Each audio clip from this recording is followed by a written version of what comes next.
Chapter 704. Two major events had taken place in the game recently, shocking the entire player community. The first was the server-wide announcement when AOGN obtained the rule of Swordwill.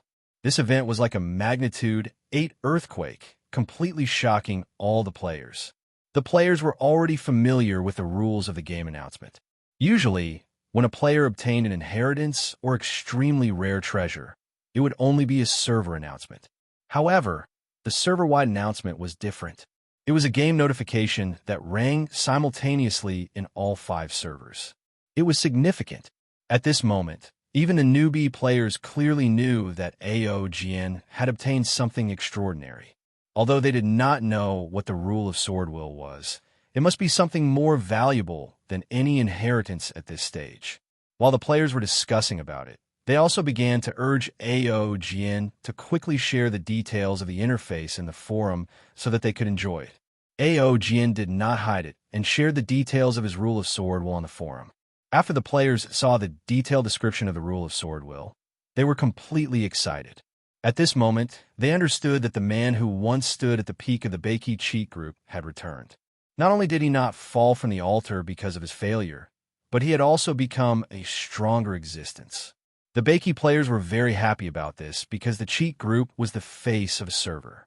The stronger the players in the cheat group, the more face they would have. After all, when they were arguing with the players of other servers in the forum, they would often say, "Our cheat XXX is so awesome, crushing you XXX trash." The second event was the addition of the new NPC, Suye.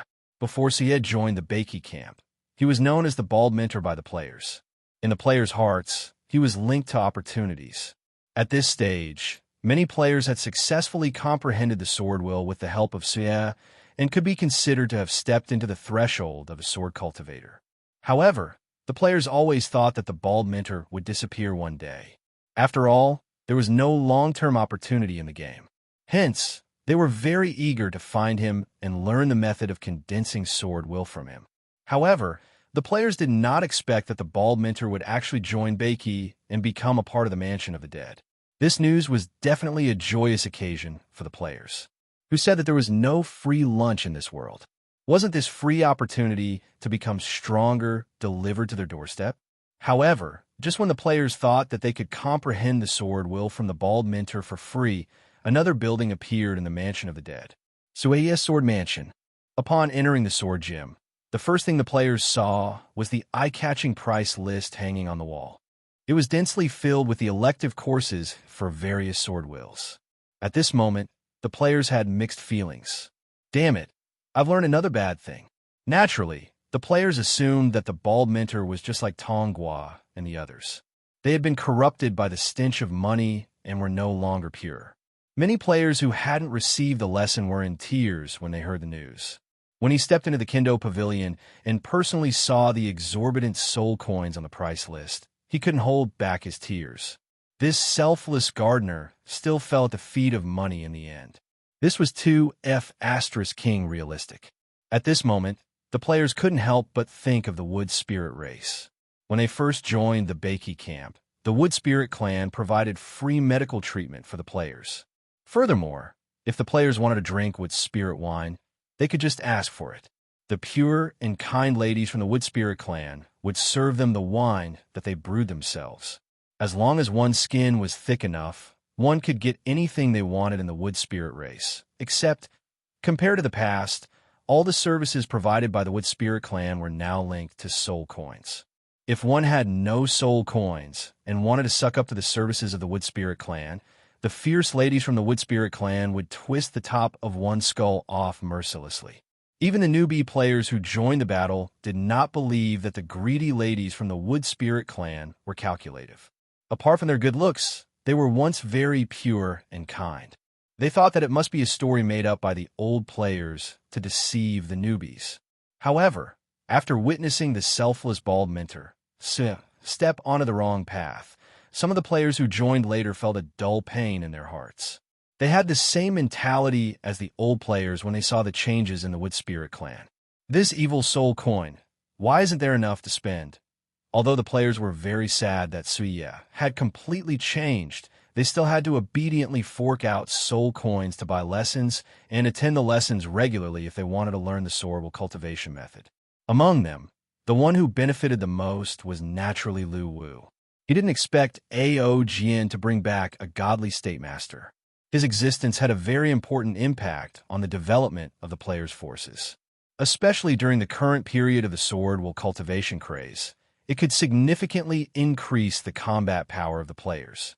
Since Suye opened a sword gym in the Mansion of the Dead, Lu Wu, as the mastermind behind the scenes, would naturally get a cut. The price was not low.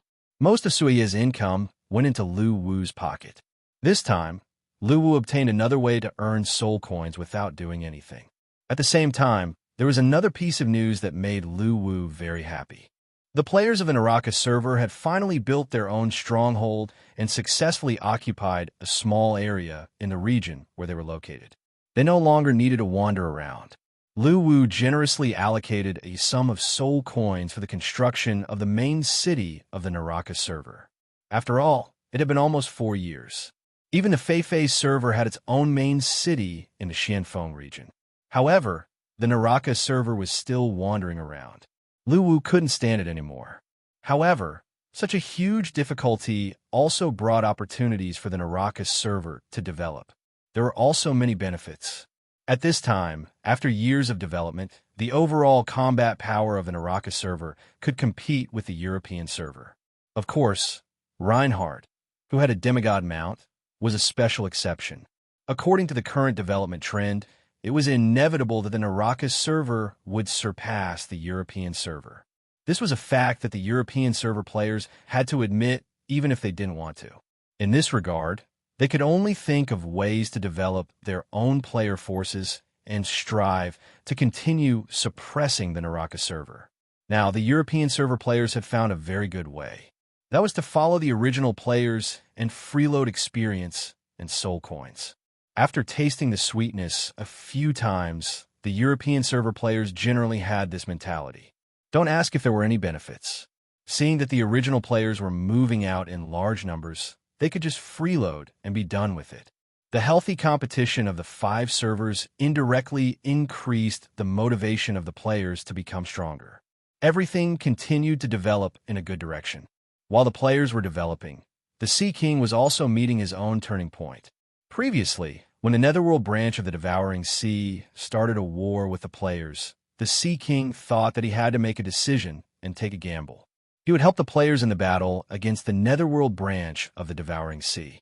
However, he didn't expect that the battle would turn into a war of gods. In the end, even the Netherworld swordsman fell. Not only did this exceed the Sea King's imagination, but it also exceeded the expectations of the Netherworld headquarters. In this regard, the Netherworld headquarters had already mobilized manpower to prepare for war with the player clan. However, this preparation could not be completed in a short time.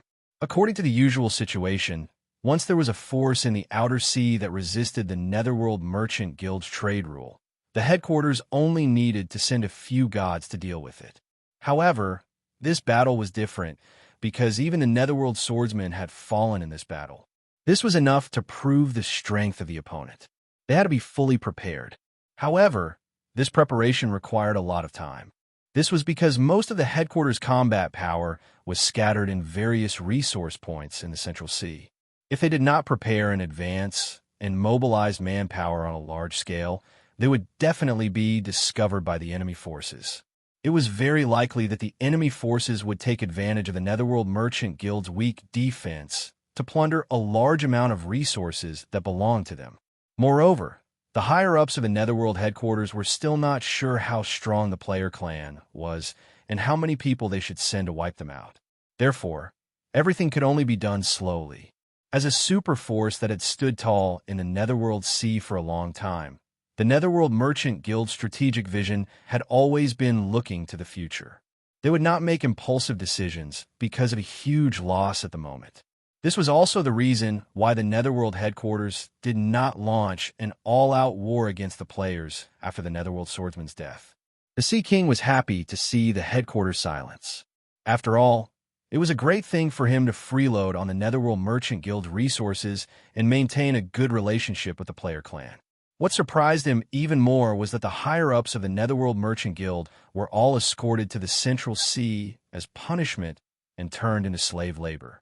In other words, the higher-ups of the Netherworld Merchant Guild and the Netherworld Merchant Guild were about to be replaced with new blood. To the Sea King, this was a rare opportunity.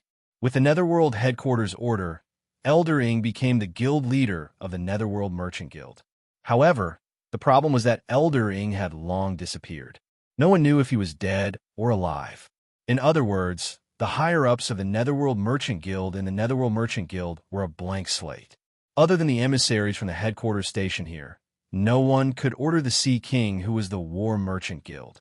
Even if the emissaries from the headquarters wanted to order the Sea King, they had to get the approval of the Devouring Guild leader. They did not have the authority to do so. However, the problem was that the Devouring Guild did not have a guild leader at the moment. According to this system, no one could restrain the Sea King. Moreover, according to the rules, the Sea King, as a member of the War Merchant Guild, had more authority than the middle-level officers of the Devouring Guild. In other words, the Sea King was now the highest authority in the Netherworld Merchant Guild. However, the middle-level officers of the Devouring Guild did not admit this. They believed that the War Merchant Guild and the Devouring Guild were two different organizations. Now that the higher-ups were not around, they should not interfere with each other. However, the Sea King had his own excuse to interfere. The reason was safety. When the top 10 War Merchant Guild and the higher-ups of the Devouring Guild were still around, they were extremely powerful. However, without them, the Netherworld Merchant Guild was not even as strong as some of the nearby sea forces. How could the Sea King miss such an opportunity? He ignored the protests of the Devouring Guild's officers and forcefully entered the Netherworld Merchant Guild. The Sea King, who had learned to be shameless from the players, gave an irrefutable reason. "I'm protecting you." Even the Sea King himself did not believe this reason, let alone the middle-level officers of the Devouring Guild. In the eyes of the middle-level officers, even if the Devouring Guild opened its doors, no force near the Devouring Guild would have the courage to harm them. To this, the Sea King gave his own explanation. It was better to be safe than sorry. After all, the Devouring Guild had accumulated such a large amount of resources in the sea. Who knew? Some force might be jealous and risk offending the headquarters to plunder. Therefore, for your safety, as a member of the War Merchant Guild, I must protect you. Faced with the Sea King's righteous reason, the middle-level officers of the Devouring Guild could not refute. The Sea King had said everything they could. What else could they do? They could only endure. After entering the Devouring Guild, the Sea King did not waste his authority. The first step was to mobilize a large amount of resources to build high-level warships. The middle-level officers of the Devouring Guild strongly objected to this decision. They thought that the Sea King was wasting important resources. However, the Sea King's reason was the same. Building so many high-level warships was a waste of time and effort. It was all to protect you. The middle-level officers of the Devouring Guild hated the Sea King for abusing his authority. They cursed him for being shameless, but they could not do anything to stop him. This was because they could not mobilize the Sea King with their authority, let alone remove him from his position. Although the Sea King could not mobilize the middle-level and lower-level officers of the Devouring Guild, he was still able to suppress them in terms of authority. During the development of the Devouring Guild, the Sea King was completely shocked by the huge amount of resources. He had never seen such an abundance of resources in his life. Sea spiritual materials, sea treasures, sea spiritual beast cubs, sea spiritual ores, etc. In order to obtain these resources, the Sea King began to come up with excuses. If they lacked warships, they would build high-level warships to arm their own Mutay navy. The reason was that they wanted to become stronger to protect them. They had no selfish motives. If they lacked cultivation resources, they would plunder a batch of sea spiritual materials from the Devouring Guild for the soldiers' cultivation. For this reason, the Sea King even spent a large amount of spiritual materials to set up a spiritual cultivation formation on the island of the Devouring Guild. He allowed the soldiers to cultivate there permanently. The reason was still to become stronger and to protect the officers. If they lacked sea beasts, they would directly adopt a few of the most valuable beasts from the spirit beast enclosure. If they lacked armor, they would take a batch of spiritual ores from the resource warehouse. Thus, the Sea King began his lawless days.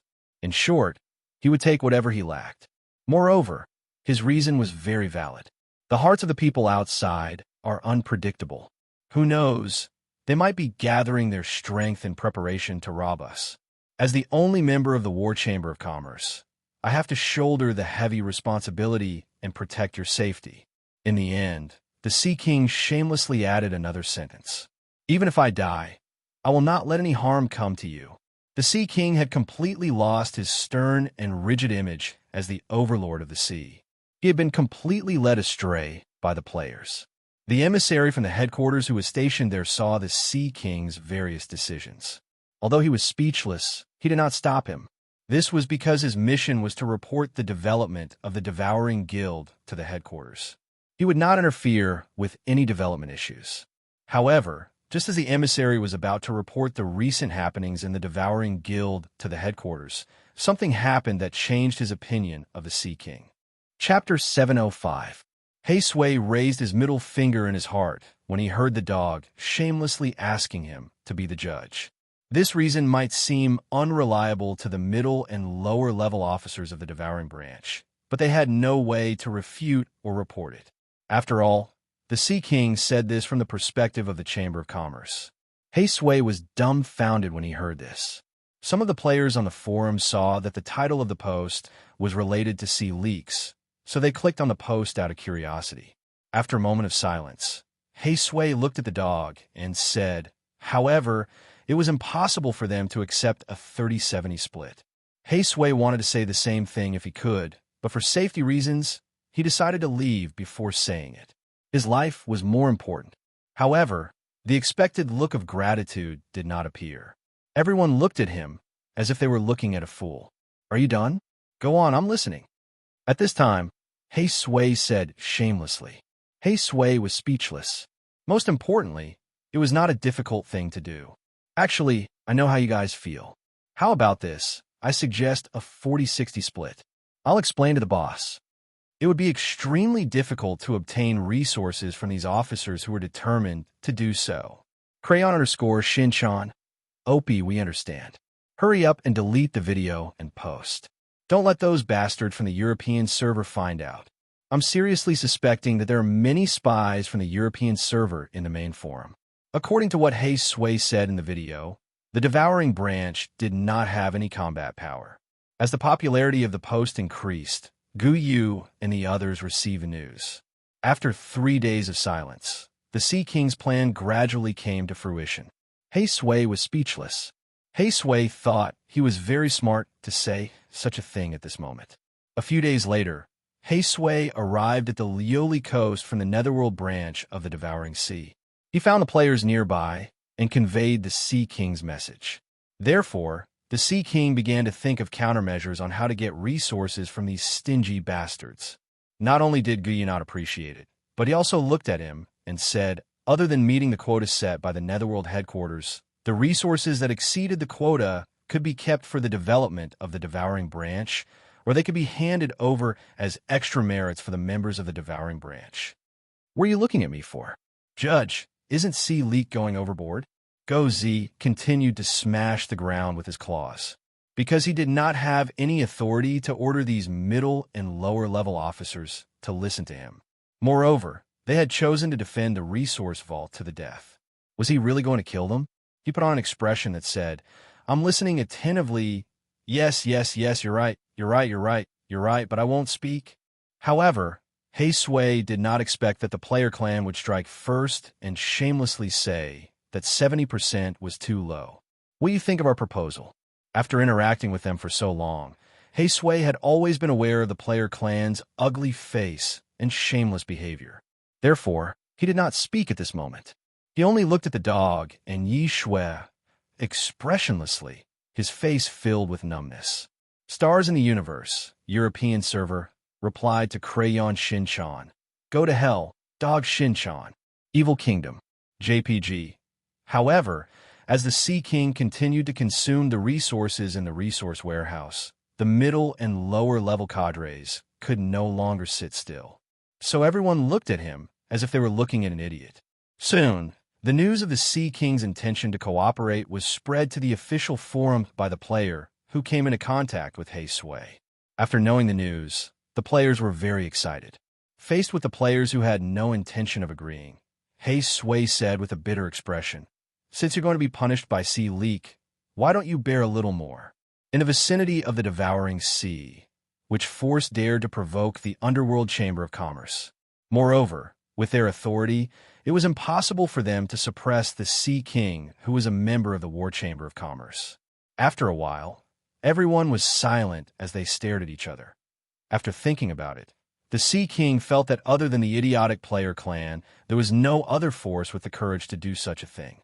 However, now that the Sea King was consuming the resources in the warehouse, not only did it cause them to lose their extra merit points, they might not even be able to meet the next target set by the headquarters if the consumption continued. This deal could be said to be a guaranteed profit. Moreover, external threats were not easy to find. I'm just a subordinate. I don't have the right to decide. When the boss instructed me, he said that you guys can only take 30%. As for your suggestions, I don't have the right to decide. Hei Sui said innocently. Faced with Hei Sui's intransigence, everyone was in a dilemma as he responded to all their suggestions with, "I'm just a subordinate. I don't have the right to decide." He was speechless. The boss is currently stationed at the Devouring Sea Division. To avoid unnecessary trouble, he can't go out at this stage. I hope you can understand. Many of the guild leaders present were businessmen in real life. Although they were not as strong as the underworld creatures in terms of combat power, they were definitely experts in negotiation. Hei Sui had nothing to say to the shameless dog. Therefore, he needed a justifiable reason to use the resources. I understand now. What he means is that we will apply pressure from the outside, and then the Sea King will come up with an excuse to take out a portion of the treasury resources to fight against us. Since he has already taken out his money, the officers who are guarding the resources will naturally have to follow suit. After getting these resources, we will put on a show for the war between us. At the same time, for safety reasons, we will temporarily keep these resources. When the time comes, the Sea King will return the money in full, and the officers will split the resources guarded by the officers 30 to 70. Brilliant! Of course, Hei Sui could only complain in his heart and did not dare to say it out loud. Shuili _the strongest. Sea Leak is becoming more and more promising. Even so, he still knows to take care of us who are watching him grow like a father. I'm very comforted. Good leak. Good leak. Laughing emoji. Otherwise, according to the player clan's character, they would definitely agree shamelessly. They would even make him swear on his soul that he would not go back on his word. At this moment, the players were very pleased. They felt that Sea Leak did not forget them when he was making a fortune. What a good leak. To protect you guys, do you have to be so realistic? The Sea King was also very helpless towards the officer's behavior. After the plan was finalized, the Sea King began to wait for the player clan's reply. We've worked so hard to cooperate with Sea Leak, and he's only getting 70%? Isn't this a little too little? You promised to be our intimate Sea Leak and fatten us up in the future. Since when did you become so shrewd? Does this look like something a leak would do? After all, they could not snatch it by force. He could understand that everyone wanted to maximize their own benefits. However, the player clan was not trying to maximize their benefits. They were simply robbing. After listening to Hei Sui's complete explanation of the Sea King's plan, Lu Chai suddenly spoke. This meant that they would be busy from now on. The reward was what Hei Sui had mentioned in the video, which was to devour a large amount of precious resources in the Netherworld branch. The main reason why the officers in the Devouring branch were guarding the resource vault and not allowing him to mobilize them was because they knew that no one would dare to cause trouble even if the branch's defenses were weak. This was a rare opportunity. If they missed it, there would not be a next time. In fact, the Sea King had considered many potential risks before entering the Netherworld branch and using the Devouring branch's resource vault to arm himself. After watching the video attached to the post, Guyu, Lu Chai, and the others immediately arrived at the Lioli coast through the teleportation point in the Mansion of the Dead. They began to discuss the details with Hei Sui. There's a thing called acting tough. Boss taught me that. I hope you guys can carefully understand the meaning of this word. It's quite suitable for the situation. Hei Sui continued to speak expressionlessly. This was because the amount of resources in the resource vault was linked to their performance. After all, everyone who was struggling to survive in this world was so busy. If they could rob, they would not choose to negotiate. They'd always talk with their fists. Soon, the post was pushed to the top by the players who discovered it. As more and more players joined the thread, it became a popular thread. This is so F***ing infuriating. The 30-70 split was naturally 70% for the Sea King and 30% for the player clan. Invincible_loneliness. Sea Leak is so powerful. He's even going to the Netherworld branch to earn money. His undercover agent is almost becoming a boss. Haha, we're lucky. We didn't raise this leak for nothing. Watermelon_Taro. I think Sea Leak is getting more and more cunning. He used to be very wild. I still have the video of the Sea King bullying a few years ago. Sea Leak was so domineering back then. He's not as cunning as he is now. As expected, men will learn bad things when they have money, power, and power. Laughing emoji. At this moment, Gu Yu and the others suddenly realized that Hei Sui had obviously become more cunning after interacting with him for a long time. He had actually learned the logic of silence being golden, and that the more one spoke, the more mistakes one would make. When these players opened the video attached to the post and heard what Hei Sui said, they were ecstatic when they learned about the Sea King's recent encounter and suggestion. During this period, the players nodded from time to time to express their agreement. This was obviously unrealistic. After all, in the eyes of these forces, the Netherworld Chamber of Commerce was the unshakable overlord of the sea. Anyone who dared to offend them would be courting death and could even lead to the destruction of their own forces. That's right. Sea Leak is too much. What can he do with only 70%? It's too little. It's not fair. Yi Shui followed the dog's words and expressed her opinion. The players' gazes were focused on Hei Sui, who was explaining the Sea King's plan in detail. Content. I won't repeat the details as it's too long. I've recorded everything that Hei Sui said. You can see for yourselves. By the way, please reply to me as soon as possible. Hei Sui is still waiting by the coast. It seems like we're going to make a fortune again. This is good news. Laughing emoji. Yeah, I also think that the Sea King is a bit too much. I didn't expect you to think so too. The dog nodded seriously. How shameless. Why didn't he say that he would give all of it to you? Why don't we, the Mute Sea Nation, help you for free this time? There's good news from Sea Leak. Hei Sui is now waiting for his reply at the Lioli coast. Author. Endless Ocean. This was because the player clan had to participate in this plan. However, it was impossible for the Sea King to give up just like that. When he saw Lu Chai and the others who represented the player clan, Hei Sui immediately explained the Sea King's plan in one breath. He also explained the distribution of benefits after the plan was completed. As for why the player clan still existed, it was still a mystery to him and the biggest mystery to the Sea King. The forum was in an uproar as the players expressed their opinions on the matter. After all, the Underworld Chamber of Commerce was no joke. At the Lioli coast, a group of people were sitting together in a discussion with a serious expression. This time, he came according to the Sea King's instructions. The Sea King had also given him the distribution plan for the negotiation with the player clan. So they didn't come to avoid being exploited like last time. The only one who could fight against the players was the Sea King's spy. How were they supposed to fight? He suspected that the previous shameless forces were already extinct. That was why he did not meet them.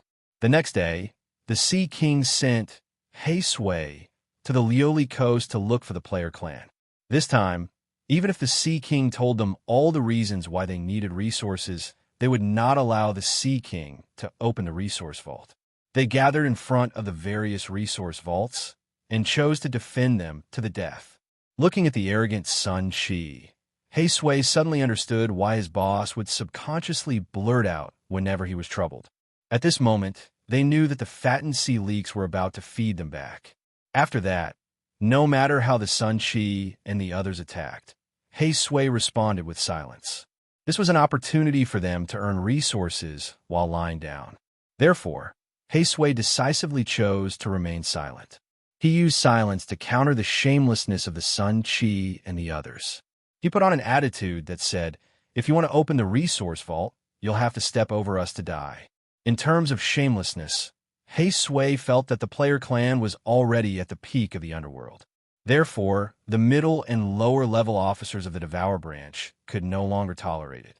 When the middle and lower level officers chose to do so, the Sea King knew that his development welfare period was over. What the F***CK is this white magic dog? Roasting Chong, while hugging the Jade Rabbit. In the blink of an eye, it's almost been 4 years of war. Watching Sea Leaks grow up step by step, I feel a lot of emotions in my heart. It's like watching a child grow up. From an old father, JPG, then call Sea Leaks over. I'll talk to him face to face. If he dares to disagree, I'll cut him up, the Sun Chi said arrogantly. Hearing this, the Sun Chi and the others were speechless. Therefore, in order to get them to voluntarily call out their resources and let them use them freely, they would need to be pressured by an external force. This would make them feel a sense of crisis and have no choice but to hand it over. If they did this, Chapter 706. Currently, the Underworld headquarters had a very high evaluation of the player clan's strength.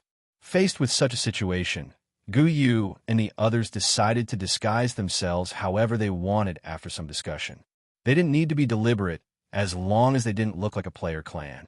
Therefore, the major forces in the Devouring Sea quickly gathered together and discussed how to fight against the Calamity Tribe on Jingji Island.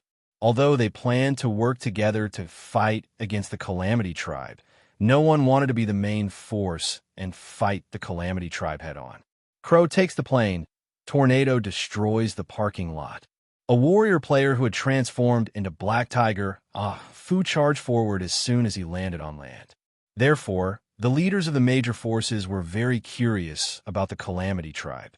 After all, he was the one who suggested this. The players did this after careful consideration. In Xiaoqi even wrote a post on the forum to explain the reason. The war came faster than they had imagined. What's more, these players' avatars all corresponded to their skills. When they used their skills, they looked quite interesting. Come out, my soldiers. A player who had transformed into a Lich King stabbed the Filial Sun's sword into the ground and activated the Bone Soldier summoning skill. Although the Sea King's orders were completed, the result was too different from the ideal. Therefore, after some discussion, they finally decided to disguise themselves as whatever they wanted. They were no longer unified as long as they weren't players. As soon as they entered the Devouring Sea, they immediately attacked the nearby islands. F***CK White Magic Dog. For example, Starfish and Sponge, who were holding a net not far away. They had grown legs. At this moment, as the densely packed boats docked, the soldiers on the shore gripped their weapons tightly and held their breaths as they waited for the Calamity Tribe's first appearance. The war had begun. 7 days passed in the blink of an eye. The well-prepared players had also arrived at the Devouring Sea. The difference was that they weren't the ones initiating the attack, but the Calamity Tribe. However, the players were debating on what form to disguise themselves in the forum. Everyone had their own opinions. As for whether the enemy would understand, the players weren't worried at all. The Calamity Tribe's actions of making enemies on all sides enraged all the major forces in the sea. At this moment, Hei Sui realized that he wasn't strong enough in front of the player clan. He hadn't learned enough from the players. Numerous small boats detached from the player clan's battleships and sailed toward the shore. The amount of information was too large, and many warriors were instantly blinded by the colors in front of them. Just a moment ago, Hei Sui's expression was solemn, as if he was thinking for them. But now, his expression became extremely awkward. At this time, the coast was like a large-scale cosplay scene. Densely packed anime, movie, and game characters appeared one after another. According to the Sea King, they could not plunder and devour the Yellow Springs branch as a player clan. By the time these leaders reached the coast, the war had already broken out. On the surface of the sea, the The player family's warships collided with the sea beast army and warships of the various major factions, sending waves crashing into the sea. At this moment, while the leaders were furious, they also decisively began to command their subordinates to fight and disperse. As for the survivors, their descriptions of the Calamity race members were very vague. They didn't have a concrete image at all. However, what happened next left them dumbfounded. Therefore, Ian Xiaoqi's suggestion was to let the nearby forces know that the players were a force of plunder. Therefore, the players decided to beat up the nearby forces of the sea and loot some good stuff along the way.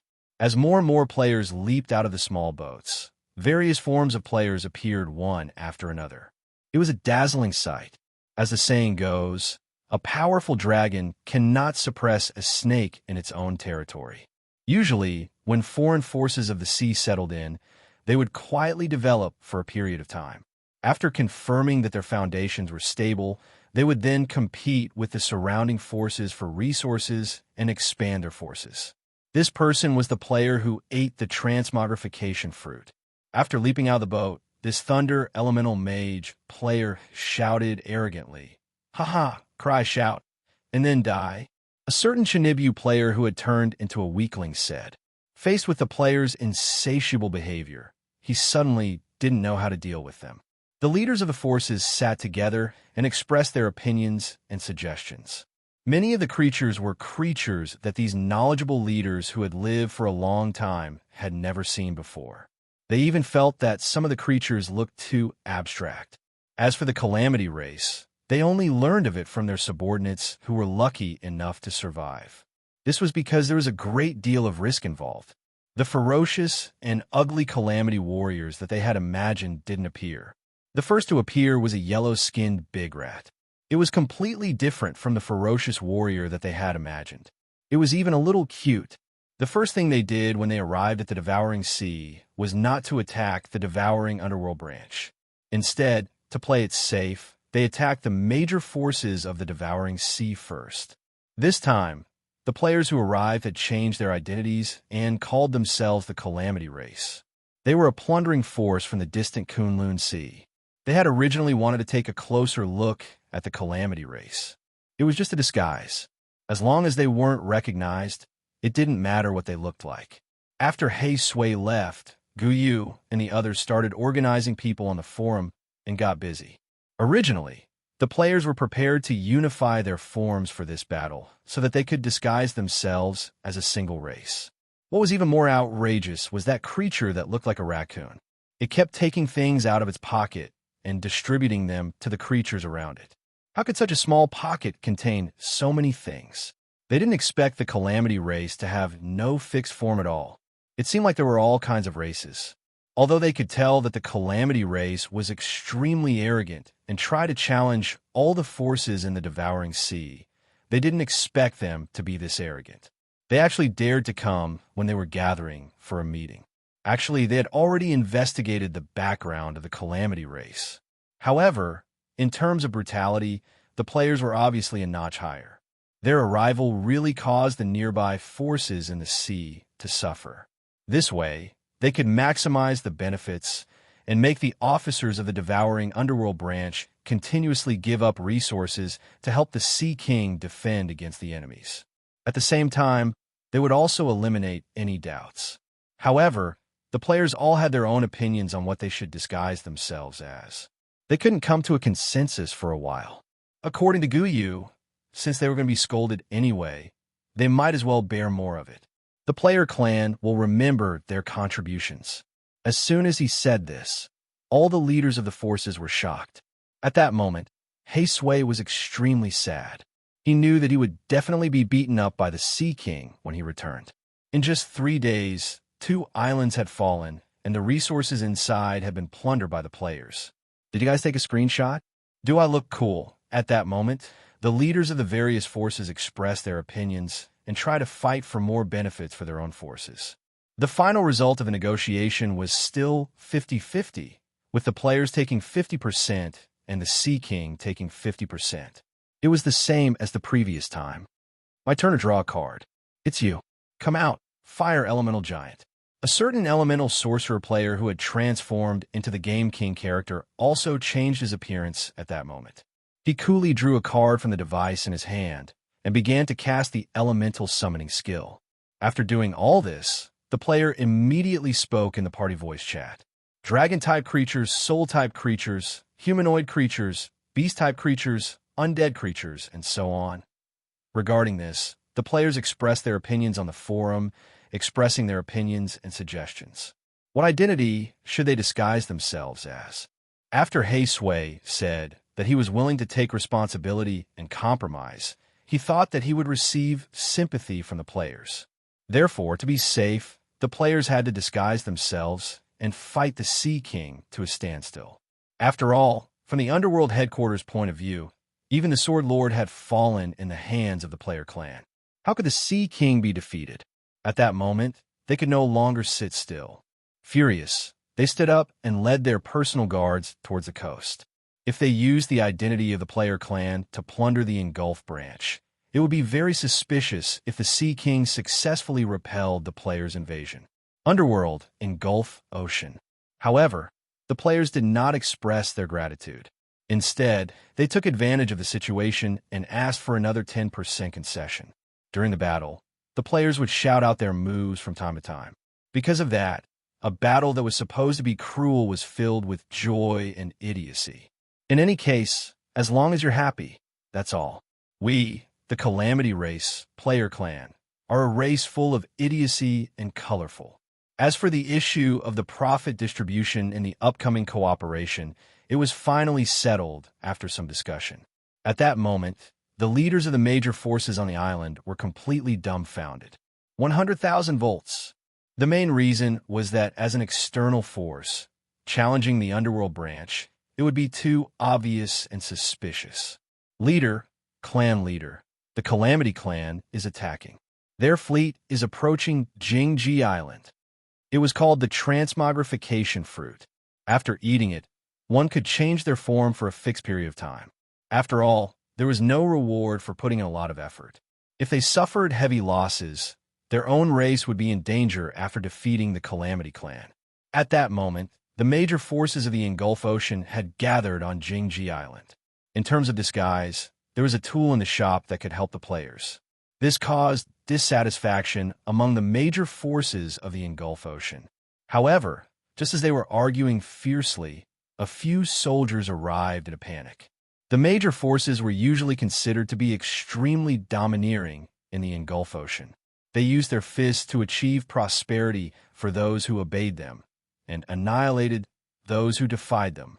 Their goal was basically the same, which was to join forces and drive out the Calamity Clan that had recently invaded the Engulf Ocean. The specific content of the discussion this time was how the major forces should cooperate and divide the work during the operation to suppress the Calamity Clan.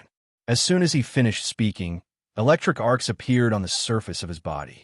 Then, the electric arcs began to spread in all directions, instantly blasting away many soldiers in front of him.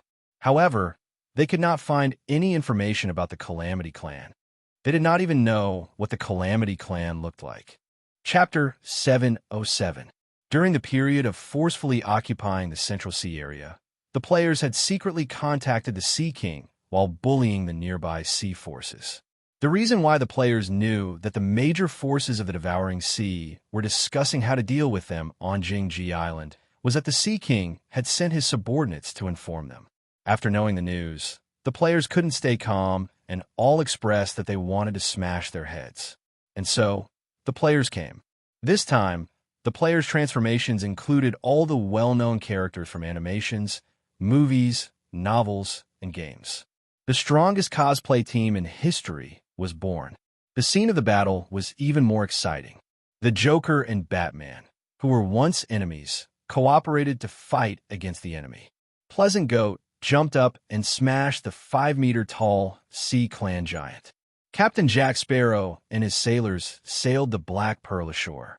Yi Sherwin transformed into a magical girl and cursed the enemies to turn into pigs. Crayon Shinchan, who was in the negative mode, transformed into a Grim Reaper. Wherever he went, people died. There was also the orphan player who had just learned the sword will and arrogantly shouted Hazadak in the crowd. In the end, he was caught and smashed by the leader of a certain force. The scene was so beautiful that even Lu Wu, who was watching the battle from behind the scenes, was stunned. Why did a war that was supposed to be cruel become cute at this moment? However, the players didn't show any mercy during the battle. Their methods were extremely cruel. It could be said that the combat power of the players who relied on their enthusiasm was terrifying. Since the leaders of the major forces were having a discussion on Jingji Island, they didn't bring all the combat power of their forces. They only brought their personal guards. At this moment, they were in a very passive position. It was very difficult to resist the crazy group of players. Although they had decided to join forces, they hadn't discussed who would be the main force. Deep down, they hoped that others would contribute more, so they didn't unite into an unbreakable force. However, the players were different. Although there were constant infighting, they were very united against outsiders. Coupled with the fact that they didn't have to worry about death, their combat power was extremely strong. This was a one-sided war. In terms of numbers and combat power, the major forces that united were no match for the players. Soon, some leaders couldn't hold on anymore and immediately wanted to lead their members to retreat. This action was like a spark that immediately caused the leaders of the other forces to follow suit. Seeing the others retreat, they naturally didn't want to stay behind and be the scapegoats. They all wanted to retreat first while the other forces resisted, so as to minimize their losses. This gave the players an even greater advantage.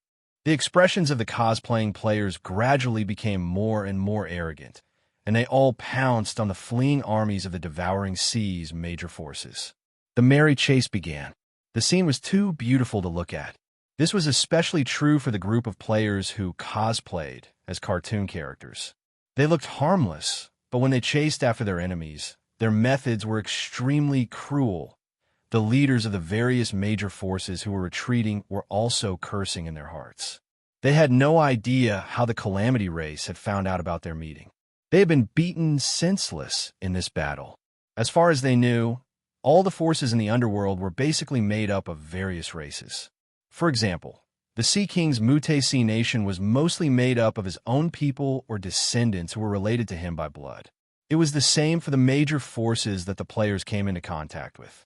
For example, the Rahu race, Corpse race, Nether race, and so on. Even the super forces, such as the Netherworld Chamber of Commerce, were made up of many races. If the Sea King joined the Netherworld Chamber of Commerce in the future, then the entire Mutesi nation would become a part of it. There would also be many other races like the Sea King joining, forming a major force. However, when they saw the internal structure of the Calamity race, they were completely dumbfounded. They were all individual creatures. At a glance, there weren't many creatures of the same race. It was simply unbelievable. To them, the formation of such a force completely went against the structure of the underworld forces. If they hadn't seen it with their own eyes, they would never have believed it to be true. Usually, before a battle broke out between forces, they would gather information on the opposing races in advance and study their weaknesses. After all, no matter how strong a race was, it still had its weaknesses. However, after seeing this so-called Calamity race force, the leaders of the major forces completely gave up on this idea. How the heck were they supposed to study this? There were all kinds of them, and there were many that they had never seen in their entire lives. Study your ass. The leaders of the major forces were furious as they left the scene, cursing and swearing. The players gave up after chasing after them for a while. This was because their target wasn't the leaders of the major forces. Their main target was still the Sea King. In this battle, they wanted to use the name of the Calamity race to send a message to the major forces of the Devouring Sea. We, the Calamity race, are a plundering force. We are ruthless and don't talk much. This way, when the time comes to plunder the Netherworld Trade Union, it would be justifiable. After all, this was their line of work. They weren't targeting the Netherworld branch of the Devouring Sea, but all the forces of the Devouring Sea. No exceptions. By doing this, they could also minimize the risk to the Sea King. After a period of chasing and beating, the leaders of the major forces successfully led their remaining troops to retreat. The players had also completely occupied Jingji Island. After the battle ended, the players started to rest and chat. Some even took pictures with each other. After all, the transmogrification fruit wasn't cheap. While there was still time, they hurriedly took pictures as a souvenir. The cheerful and silly atmosphere spread once again. Next, the players had to wait for the Sea King's response. In the next few days, the Calamity race became completely famous in the Devouring Sea.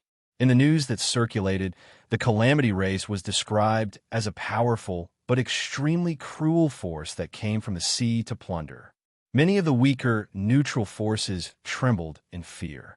They were afraid that they would be targeted by the Calamity race. After the battle on Jingji Island, the leaders of the major forces of the Devouring Sea also hated the Calamity race to the core. They all wanted to take revenge. However, they didn't dare to take the initiative to attack the Calamity race.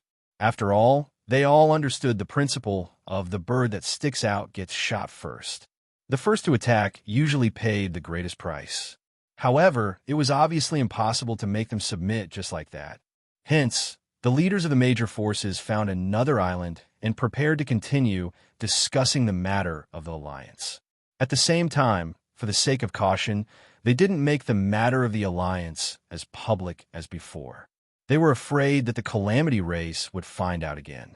After confirming the time and location, the new alliance meeting began. However, what they didn't expect was that the cosplay army came again. Once again, they cruelly destroyed their discussion. Faced with the Calamity race, who always received news, the leaders of the major forces cursed and started to search for spies after being chased all the way. During this period, the leaders of the major forces of the Devouring Sea conducted in-depth investigations on their own members. They even accidentally killed a few suspicious members before stopping. However, just as they thought that everything was safe and that they could discuss how to join forces to fight against the Calamity race, the cosplay army came again. In fact, the players were very clear about one thing. They were not afraid of devouring any forces in the sea. Although they weren't afraid of any forces of the Devouring Sea, it would still be extremely difficult for them to fight against the combined forces of the entire Devouring Sea. Hence, they couldn't let these forces have the chance to form an alliance. The leaders of the major forces didn't expect that every time they held a meeting, the news would be leaked. It wasn't that there was a mole in their forces, but that there was a mole in the Yellow Springs Devouring Sea branch that they trusted. As the uncrowned king of the Devouring Sea, although the Yellow Springs Devouring Sea branch never interfered in the battles between the major forces, its position was above all the other forces. Hence, whenever the leaders of the major forces of the Devouring Sea held a meeting, they would symbolically invite the Yellow Springs Devouring Sea branch to join them as a form of respect, regardless of whether they showed up or not.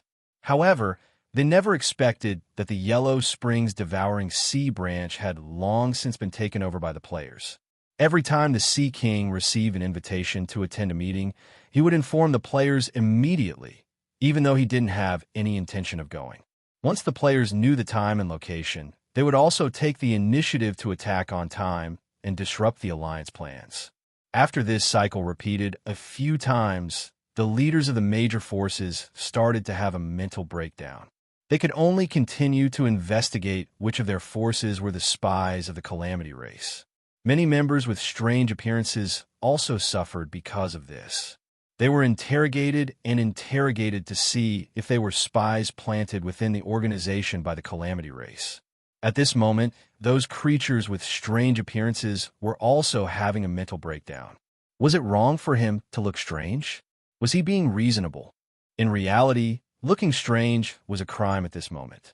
One would be suspected of being a member of the Calamity race. Just as the leaders of the major forces were worrying about this and investigating the internal situation of their own forces, the Calamity race did something that really shocked them. At this moment, they were completely dumbfounded. They had seen many ruthless people in their lives, but this was the first time they had seen someone so ruthless. The Calamity race actually started a war against the Yellow Springs Devouring Sea branch. When they heard this news, the leaders of the major forces couldn't believe it. They thought that the information was wrong. Although the Calamity race was very powerful in their eyes, they were nothing compared to the Yellow Springs Trade Union. Daring to rob the Yellow Springs Trade Union, they were definitely dead. At this moment, the leaders of the major forces in the Devouring Sea region only had one thought in their minds. The Calamity race's path was narrow. There was no need to form an alliance now. They could just watch the show. The Calamity race would definitely be destroyed. They knew that the Yellow Springs branch had no higher-ups at the moment. Plus, there was only one war merchant left. The internal structure was empty, and the defense was weak. They didn't have much combat power.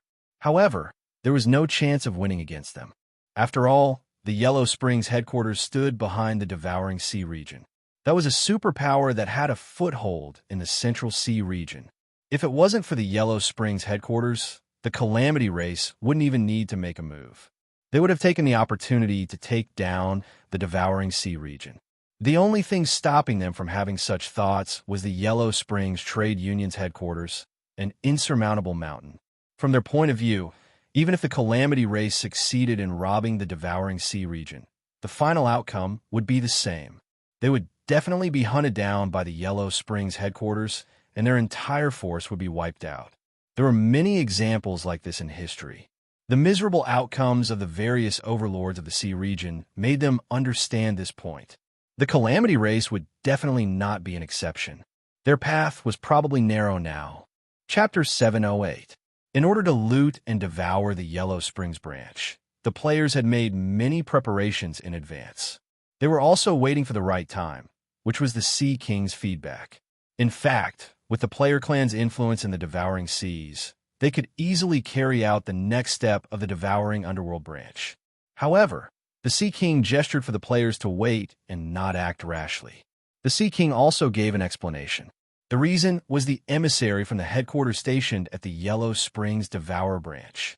Although this emissary usually wouldn't interfere with the matters of the Devour branch, his duty was to report the situation of every phase of the Devour branch to the headquarters. In other words, this envoy has the ability to directly communicate with the Huang Quan headquarters. Back then, there were also the president, Elder Ing, and the others who had such abilities, but at the current stage, only this emissary had it. If players attacked at this time, they would have to face the envoys from the headquarters. This would increase the risk. Putting aside the strength of the emissary, if the emissary chose to contact the headquarters immediately and request for reinforcements, there was a high possibility that the gods from the headquarters would tear through space and come over. At that time, the plan would definitely fall short of success and fail completely. Therefore, according to the Sea King, they had to wait for the messenger to leave first. And this would happen very soon. This envoy had served for 10 years and was about to return to the Yellow Springs headquarters.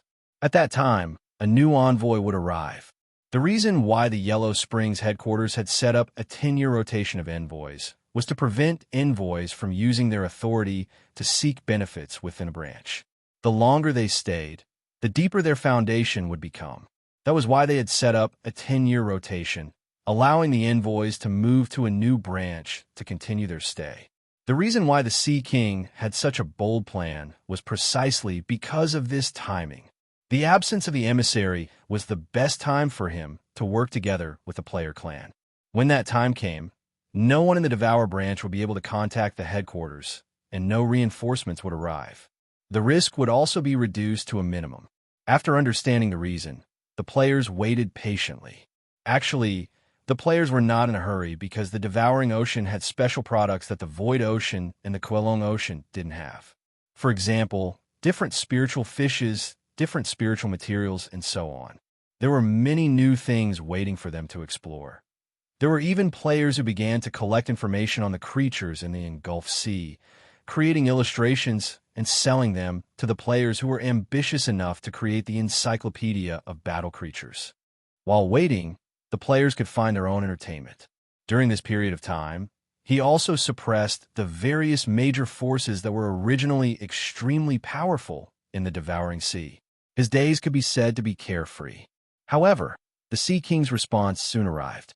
On the 13th day of waiting, the emissary bade farewell to the Sea King and the members of the Devour branch and headed to the Yellow Springs headquarters to report. The Sea King immediately sent a messenger to inform the players. At this moment, the restless hearts of the players were ignited, and they quickly began to organize themselves. There were all sorts of shouts in the live chat channel, signaling the players who were active in the Devoured Sea to return and prepare to cause trouble. After a day of preparation, the players followed the agreement with the Sea King and officially launched an all-out attack on the Netherworld Devourers branch. This battle shocked the entire Devouring Sea region. The leaders of the major forces all sent scouts to the Devour branch to investigate the specific situation of the battle. However, by the time the news spread throughout the Devouring Sea, the war had already ended. The news that the leaders of the major forces received was that the Calamity Tribe had once again displayed their powerful combat power in this battle. Even though the Devouring Division had the Ocean King's Mute War Chamber of Commerce overseeing it, they were still no match for the Calamity Tribe. The reason this battle ended was because the Calamity race couldn't break through the defensive barrier of the Devour Branch Division, so they chose to retreat. However, the Devouring Sea's various powers hadn't expected such an outcome. From their point of view, the Calamity Tribe had already invaded the Netherworld headquarters. No matter what, a god from the headquarters should have come to their aid. Hence, when they received the news that the Calamity Tribe had safely retreated, they couldn't believe it. It was really beyond their expectations. At this time, on the main island of the Netherworld Devour branch, after the battle ended, apart from the barrier at the center of the island that wasn't affected, the outside was a mess. Most of the resources stored in the outer ring of the island had been plundered. Fortunately, the resources in the inner ring were still intact due to the protection of the barrier. However, this battle had also shocked the middle and lower level officers on the island. During this period of time, they had also heard that a foreign plundering force had entered the Devouring Sea. However, they didn't take this to heart. This was because no matter how far away a force was, they would definitely have heard of the Netherworld Merchant Guild's name.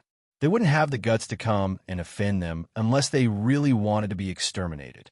However, the reality was that this force had only arrived for less than a month before suddenly attacking and began to wantonly plunder the resources on the island. Fortunately, the Sea King's Mute army was stationed here this time.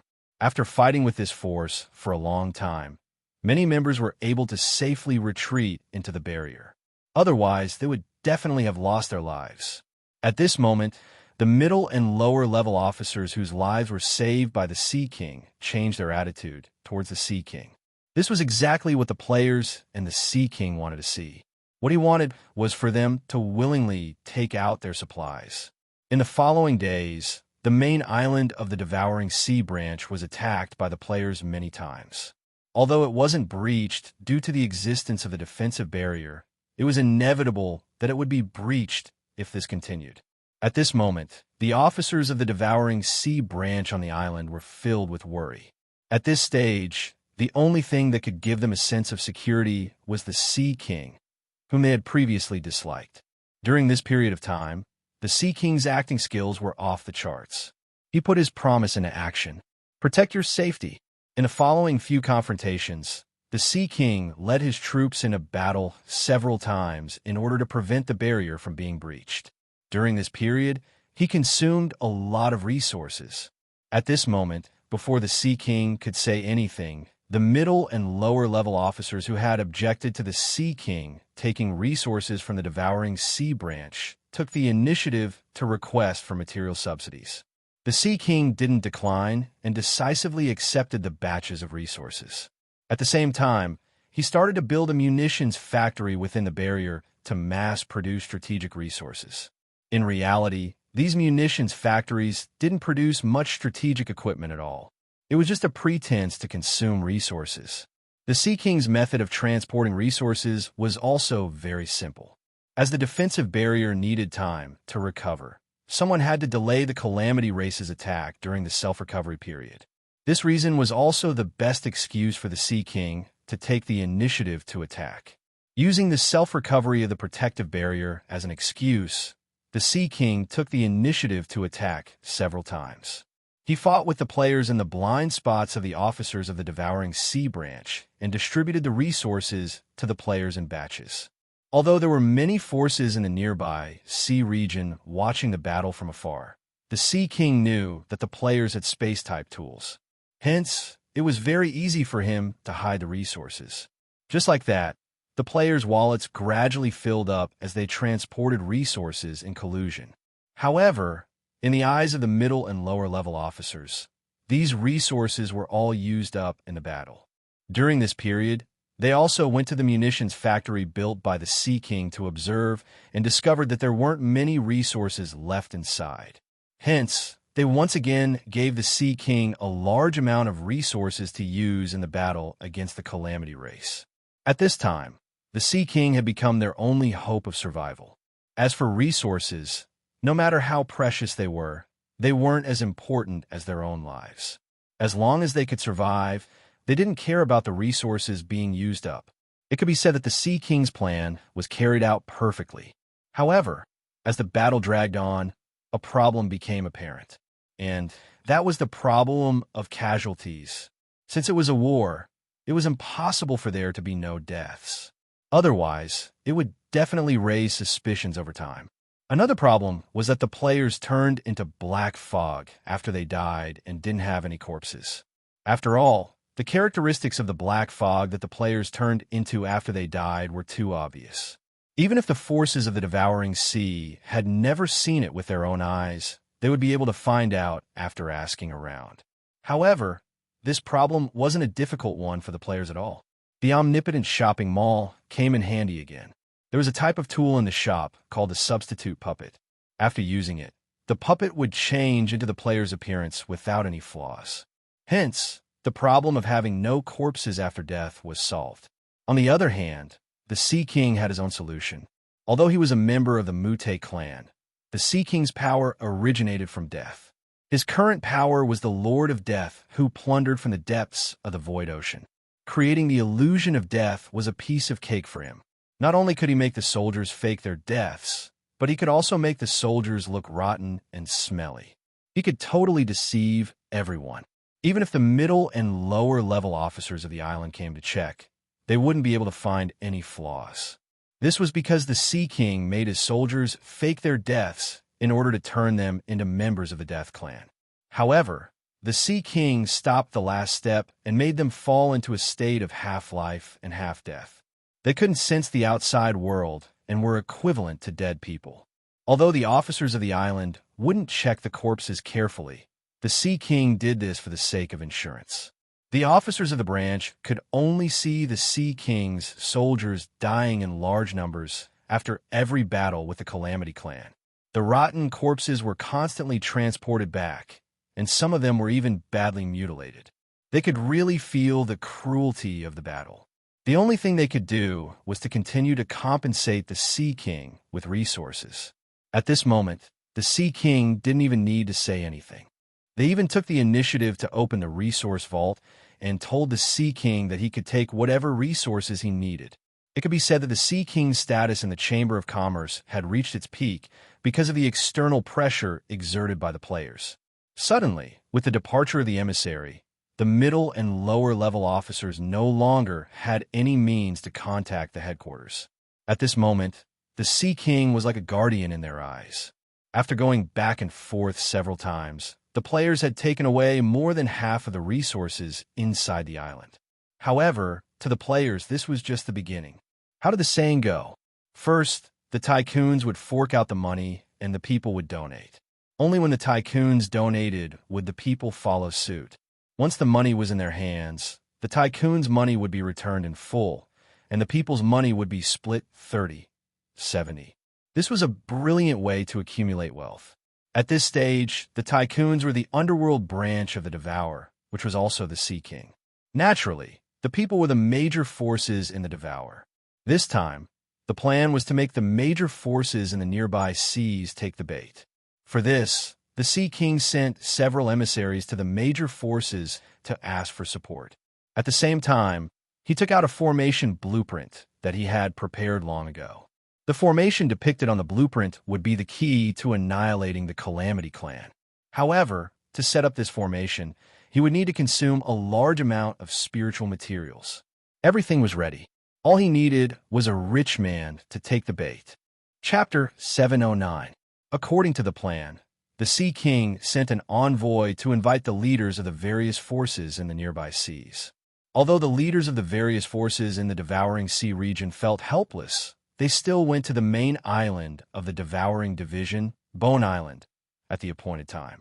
If they wanted to continue developing in this sea region, they had to give face to the Netherworld Trade Association.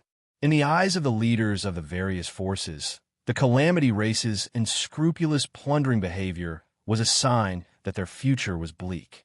If they wanted to develop further, they still had to give face to the Netherworld Trade Association. Although the Devouring Division was in a miserable state, they still represented the Netherworld headquarters. Hence, they had to give face, even though they knew that it wasn't safe to go to Bone Island at this stage. On this day, the leaders of the various forces still brought their personal guards to Bone Island and entered the barrier at the center of the island. At this time, the Sea King had been waiting for a long time. In the face of the arrival of the leaders of the major forces, the Sea King immediately received them and brought them into the conference room in the central tower. After the leaders of the various forces were seated, the Sea King didn't beat around the bush. He looked at everyone and said, "Everyone, the Chamber of Commerce has encountered a major crisis. I need your help." The leaders of the various forces didn't speak after hearing this. They just waited quietly for the Sea King to continue. Actually, before coming here, they had already guessed the purpose of the Sea King's invitation. After all, the Calamity Race had attacked Bone Island multiple times. They had sent spies to observe the situation of the Devouring Division. Moreover, they weren't against joining forces to fight the Calamity Race. However, what they wanted to know now was how the Sea King would arrange this battle if they agreed. Who will be the main force? This was a very realistic question. After all, the one who put in more effort was the fool. Everyone was well aware of this fact. At this time, the Sea King spoke. "I think everyone here has already guessed the purpose of my invitation. I will get straight to the point. This time, I want everyone to join forces to fight the Calamity Race. What do you think?" At this time, a scar-faced man looked at the Sea King and said, "The Forbidden Fish Race is willing to join. The Calamity Race plundered 2 of our spiritual mines and stole a pond full of spiritual fish that we painstakingly cultivated. They deserve to be killed." When he mentioned the Calamity Race, his eyes flashed with anger. It was obvious that he had been exploited by the players recently. The Sea King nodded solemnly and turned his attention to the leaders of the other forces. The Cyan Demon Race agrees with the idea of joining forces to eradicate the Calamity Race. However, I want to know how you will arrange this battle, and who will be the main force. The one who spoke was a green-skinned humanoid creature. The biggest difference between him and a human was that he had a third eye on his forehead. His question was what was on everyone's mind. They immediately looked at the Sea King and waited for his reply. Upon hearing this, the Sea King snickered in his heart. However, his expression turned grave as he frowned slightly. "Do you have any good suggestions?" As soon as these words came out, everyone fell silent once more. In fact, their suggestion was very simple. As long as it wasn't their own force that acted as the main force, anyone was fine. Of course, these words were naturally not suitable to be said out loud. Faced with the silent crowd, the Sea King finally spoke. "Actually, I've already considered this point, so I have a suggestion. What do you think?" Hearing that the Sea King had a solution to this matter, everyone was curious. They did not understand what the Sea King had in mind. Under everyone's curious gazes, the Sea King took out a blueprint and said, "I obtained this formation by chance. It's called the Heaven and Earth Sealing Formation. It's one of the 32 killing formations from ancient times. As long as the formation is successfully set up, it can move according to the person who set it up. When the time comes, it will envelop the Calamity Race, and they will definitely die." As he spoke, the Sea King spread out the formation blueprint and handed it to Hei Sui, who was standing beside him. He then asked Hei Sui to bring it to the leaders of the major forces and show it to them one by one. Upon hearing this, the leaders of the major forces were curious.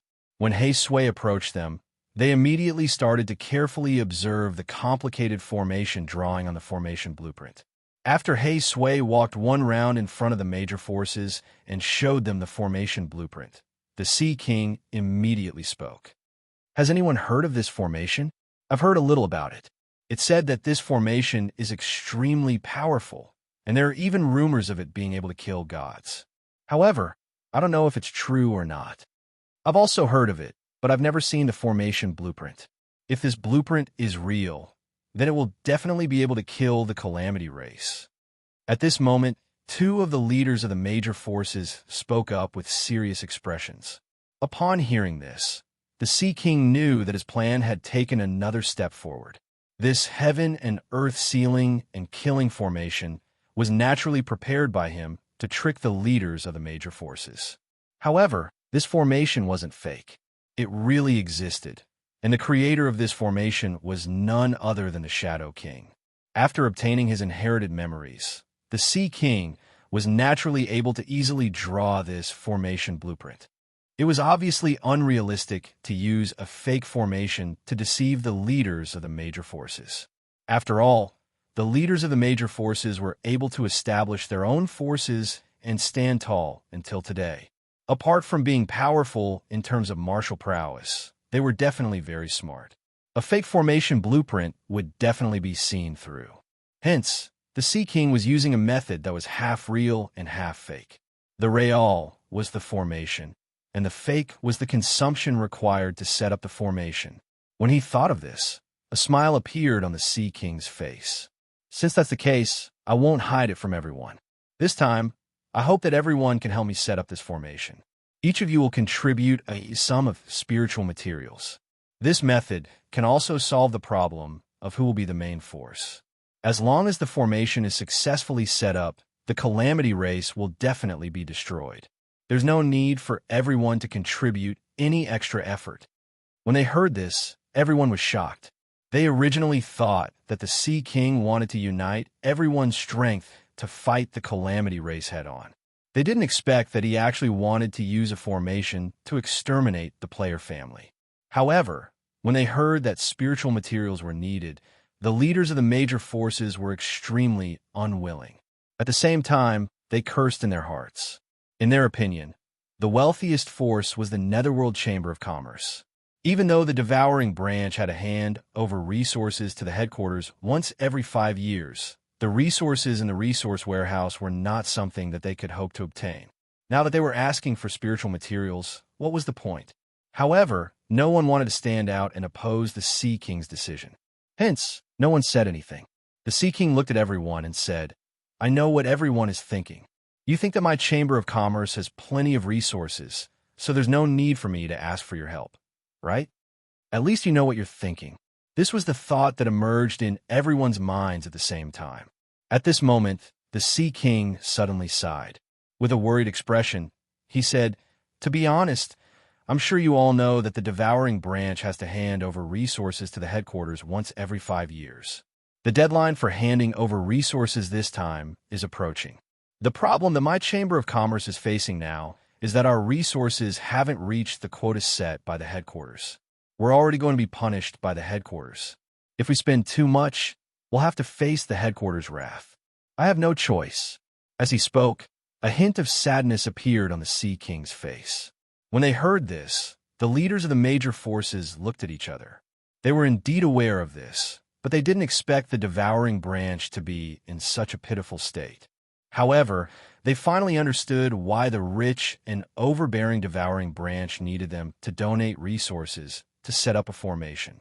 How about this? The Chamber of Commerce will provide 30% of the formation's resources. The remaining 70% will be shared equally by everyone.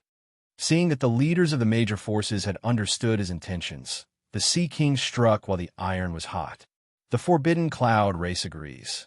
The Calamity race has disrupted the order of the Devouring Branch. Everyone is responsible for eradicating them. The Sea King nodded in his heart as he looked at the leader of the major forces who obviously hated the player family to the core. He liked people who were so foolish. They were willing to volunteer even after being betrayed. With someone taking the lead, the rest would be easy. As the Sea King swept his gaze across them, the leaders of the major forces had no choice but to nod in agreement, even though they were dissatisfied. After all, offending the Netherworld Chamber of Commerce would be detrimental to their future development. When all the leaders of the major forces had agreed, the Sea King gave Hei Sui a look. Hei Sui understood and took out a stack of lists from his body. He distributed them to the leaders of the major forces. Filled with curiosity, the leaders of the major forces took the lists and scanned through the contents. When they saw the contents of the list clearly, the expressions of the leaders of the major forces changed abruptly. This was daylight robbery. Looking at the densely packed contents of the list and the amount of materials noted at the back, the leaders of the major forces were on the verge of exploding. Although they knew that setting up the heaven and earth sealing formation, one of the 32 killing formations, would require a large amount of spiritual materials, they didn't expect it to require so many.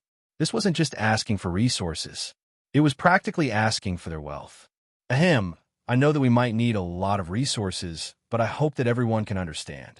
This time, we should work together to overcome this crisis. When the leaders of the major forces heard this, their expressions turned even uglier. If it wasn't for the Sea King's special identity, they would have definitely taught him a lesson. Everyone, don't worry. The spiritual materials used to set up the formation won't go through my hands. When the formation is completed, you can just personally bring them into the formation. I won't covet the spiritual materials in your hands.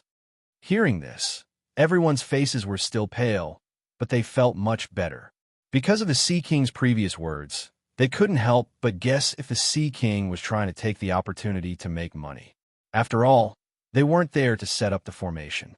Who knew how many spiritual materials were used? In particular, the amount of spiritual materials used to set up the formation was obviously a little excessive. It was too unrealistic. However, when the Sea King said that they would personally put the spiritual materials into the formation, they at least felt a little comforted. Even if they still felt that the amount of spiritual materials used was too much, at least they were used to set up the formation instead of being exploited like fools. At this moment, the Sea King stood up and looked at everyone. Then it's decided. Everyone, go back and prepare the spiritual materials as soon as possible. I should start setting up the formation. When the leaders of the various forces heard this, they stood up one after another, and the meeting ended. However, the leaders of the various forces were really helpless about this outcome. They cursed and cursed on the way back. They were really unhappy. However, they had no other choice but to accept it. 5 days later, near the Devouring Sea's Miracle Island, a huge formation quickly swept over from afar and quickly enveloped the sea around Miracle Island. This was also the main base of the players in the Devouring Sea. After the formation enveloped Miracle Island, the Sea King and the leaders of the various forces arrived one after another with a large amount of spiritual materials. This time, they were going to use the formation to kill the Calamity Clan. After all the leaders of the forces had arrived, the Sea King floated into the air. He then looked down and said, "Leaders, I've finished setting up the formation. Next, I'll need a large amount of spiritual materials to power it. You can throw the spiritual materials into the formation, and I'll catalyze them into the formation's power source." When the leaders heard this, they couldn't help but look back at the large amount of spiritual materials they had brought. Although their hearts ached, they could only endure the pain and throw the spiritual materials into the formation. At this moment, inside the island, the players were obediently waiting to be fed. Chapter 7:10. Naturally, the leaders of the major forces in the Devouring Sea would never have guessed that this was all a ploy by the players and the Sea King. The so-called formation that could wipe out the player clan was just a cover for them to rake in money. At that time, in order to keep the leaders of the major forces in check, the Sea King said that he would let the leaders personally throw spiritual materials into the formation, and then he would catalyze the spiritual materials into the power source for the formation to operate. The leaders of the major forces no longer doubted the Sea King's actions. Even though they were distressed, they still prepared the spiritual materials according to the Sea King's instructions and personally escorted them over. At this moment, the heaven and earth sealing formation had been activated. After the Sea King said that spiritual materials could be thrown into the formation, the leaders of the various forces immediately began to instruct their subordinates to throw the spiritual materials they had brought into the formation. Inside the formation, the players were waiting obediently for the spiritual material rain to fall. The final revelry of the plan was about to arrive. While waiting, a purple spirit material flower suddenly floated down from the sky. Instantly, the obedient players' expressions changed, and the atmosphere became murderous. According to the plan, the players had to die during the final harvest stage to erase all traces of the calamity race's existence. Just like the evil king, the Sea King already knew that the players had the ability to resurrect. Previously, when the 10 major war chambers of commerce attacked Beiki, the Sea King witnessed with his own eyes how Gu Yu and the others were pulverized by the power of the venerable demonic ape. Therefore, the Sea King understood that his previous guess was wrong. It wasn't that the player clan had an endless supply of clansmen, but that they had the ability to resurrect, which defied the laws of the underworld. Therefore, the final part of the Sea King's plan required all the players to be sacrificed to create the illusion that they had been wiped out by the formation. Then, all traces would disappear. This way, the Sea King would be able to account to the various forces of the devouring sea, as well as the underworld headquarters. The players agreed to the Sea King's request after some consideration. Therefore, even though this formation was an empty shell, they would still have to return to Beiki after their deaths and bring all their resources with them. Although suicide was the easiest way to solve the problem, it was still too boring for the players.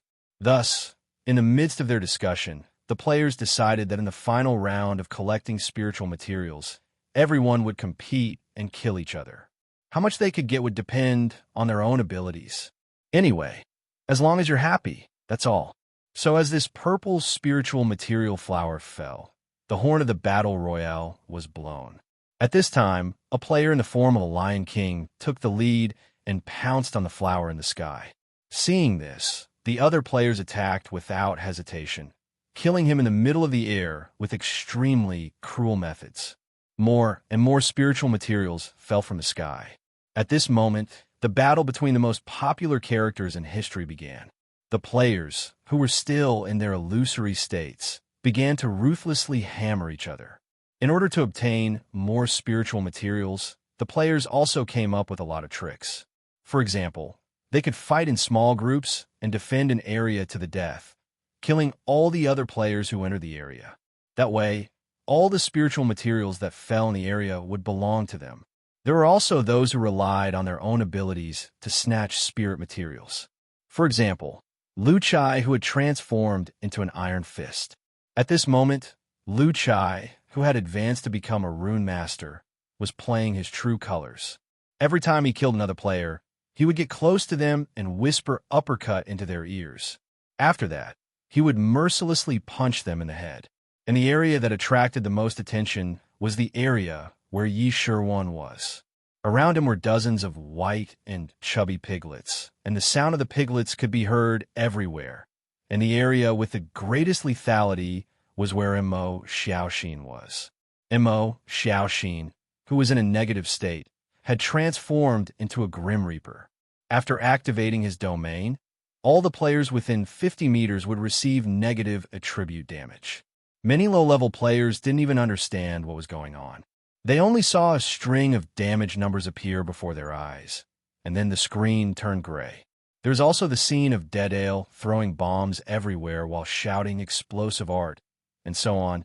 The scene was extremely chaotic. At this moment, many players were crushed by their own people. In the past, they felt very happy when they bullied other forces together. But when they became the target of their own people, they realized how cruel these bastards' methods were. All of them were F*King despicable. The live chat channel was even more chaotic at this moment. I just got electrocuted to death by a thunder elemental mage. If you want to kill me, then so be it. He was electrocuting me while shouting, "Pika Pika." What the F*CK is he trying to do? My F*King mentality has been destroyed by him. Me too. I just got punched by a grandson who transformed into Dio Brando. Mutta, mutta, mutta, mutta, mutta, mutta. I'm so angry. I only remember hearing an uppercut before I died, and then I was gone. So cruel, weak, aggrieved, and pitiful. I'm even worse. I just got punched and kicked by Patrick Star and SpongeBob SquarePants. If you want to beat me, then so be it. Why are you still shouting about catching a jellyfish? Mother of asterisk cur, I transformed into a great North Sea monster, which part of me looks like a jellyfish. Haha, I'm dying of laughter. Being weak is the original sin at this moment. I'm different. I've already killed 5 of them. Watch me continue. Snap, I was stabbed in the back by my son just now. This kid actually killed his own family for a spiritual material. That's it. I'll wait for him to go offline. I'll give him a set of punches in real life and let him know the greatness of a father's love. At the last moment of revelry, the players were having a lot of fun. There were no rules anyway. In order to snatch spiritual materials, the players would do anything. After all, each spiritual material was expensive and could be exchanged for at least a few hundred soul coins. Snatching it was a profit. Therefore, all kinds of tricks were played. For the sake of spiritual materials, the promised teammate could stab you twice in the next second. For spiritual materials, lovers would kill each other in the name of "I don't want to see you die" in the hands of others. For spiritual materials, father and son would kill each other, starting a real father-son situation. Since snatching spiritual materials was considered personal property, the trust between them was gone. It was for fun, so naturally, there were no restrictions. The players went completely crazy. As more and more spiritual materials fell from the sky, all the players were in a killing frenzy. In the beginning, some players opened the analysis menu and focused on the high-level spiritual materials. However, when the sky was full of spiritual materials, they couldn't care less. They could only snatch whatever they saw like the other players. At this moment, the combat skills that they had trained for many years were put to use. At this moment, the fist became the king. All the players had the same goal at this moment, and that was to crush all the players in their sight. Let them die, and all the spiritual materials will be mine. The chaotic battle lasted for a few hours, and the level of the battle kept increasing. The further it went, the stronger the remaining players became. The battle between the walls began. Only Yuan Fong, who had transformed into a hedgehog, lay in a corner sadly, because no one wanted to play with him in the outside world. The Sea King was still in control of the array. To be on the safe side, the Sea King didn't open the array immediately. After all, he didn't know if all the players inside were dead. Opening it rashly would be risky, so he chose to delay the opening of the array as much as possible. The members of the major forces below also raised their heads, waiting for the calamity race to be obliterated. Very quickly, half a day passed. Just as the leaders of the major forces were getting impatient, the Sea King, who felt that it was about time, finally opened the array. As the black light screen dissipated, what appeared in front of everyone was a mess. Nearly half of the island had been destroyed, and the ground was full of holes. It was as if an extremely intense battle had taken place here. The calamity race had also disappeared.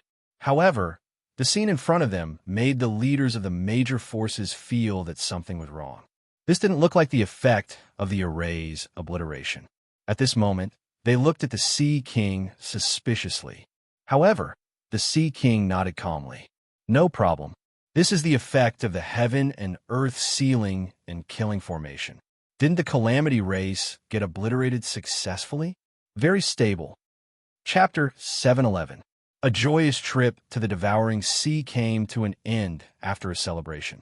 After 3 hours of waiting, the players were sent back to the baking mansion of the dead for free when they logged on. In fact, as the players became more familiar with the game, returning to the city after death had become a necessary means of transportation. After all, the underworld was huge and it would take a long time to travel to and fro.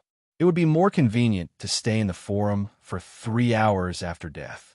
This time, the players returned with an unprecedentedly rich harvest. The shortage of resources caused by the increasing number of life profession players was solved. The large amount of resources in the auction house also attracted the attention of players from other servers. At this moment, players from other servers were also happily choosing the spiritual materials they wanted in the original server's auction house. Although there was a processing fee for cross-server purchases, these players would still buy the items they needed without hesitation. It could be said that the appearance of this batch of resources had made the entire player circle prosperous. Finally, the players did not forget the Sea King's profits. Although this batch of resources was extremely abundant, the players valued the sea leeks that could bring them continuous benefits. Through several collaborations, it was proven that the value of the sea leeks, which had been the #1 popular boss for 3 consecutive years, was huge. Therefore, before the last celebration of leaving the Devouring Sea began, the players had already prepared the resources for the Sea King. This batch of resources was counted by the major guilds and handed over to Yin Xiaoqi for safekeeping, waiting for the Sea King to need it. Netherworld, the Devouring Sea. In the blink of an eye, a month had passed. The new messenger finally arrived at the Bone Island after handing over his mission. The officers of the Devouring Division finally heaved a sigh of relief. They trembled as they reported to the messenger what had happened in the Devouring Sea during this period of time. This included the arrival of the Calamity clan, the loss of a large amount of resources in the resource warehouse, and so on. Although they knew that a large amount of resources had been consumed and that they would be severely punished by the headquarters, they did not dare to hide anything. The new messenger was also shocked when he heard the news.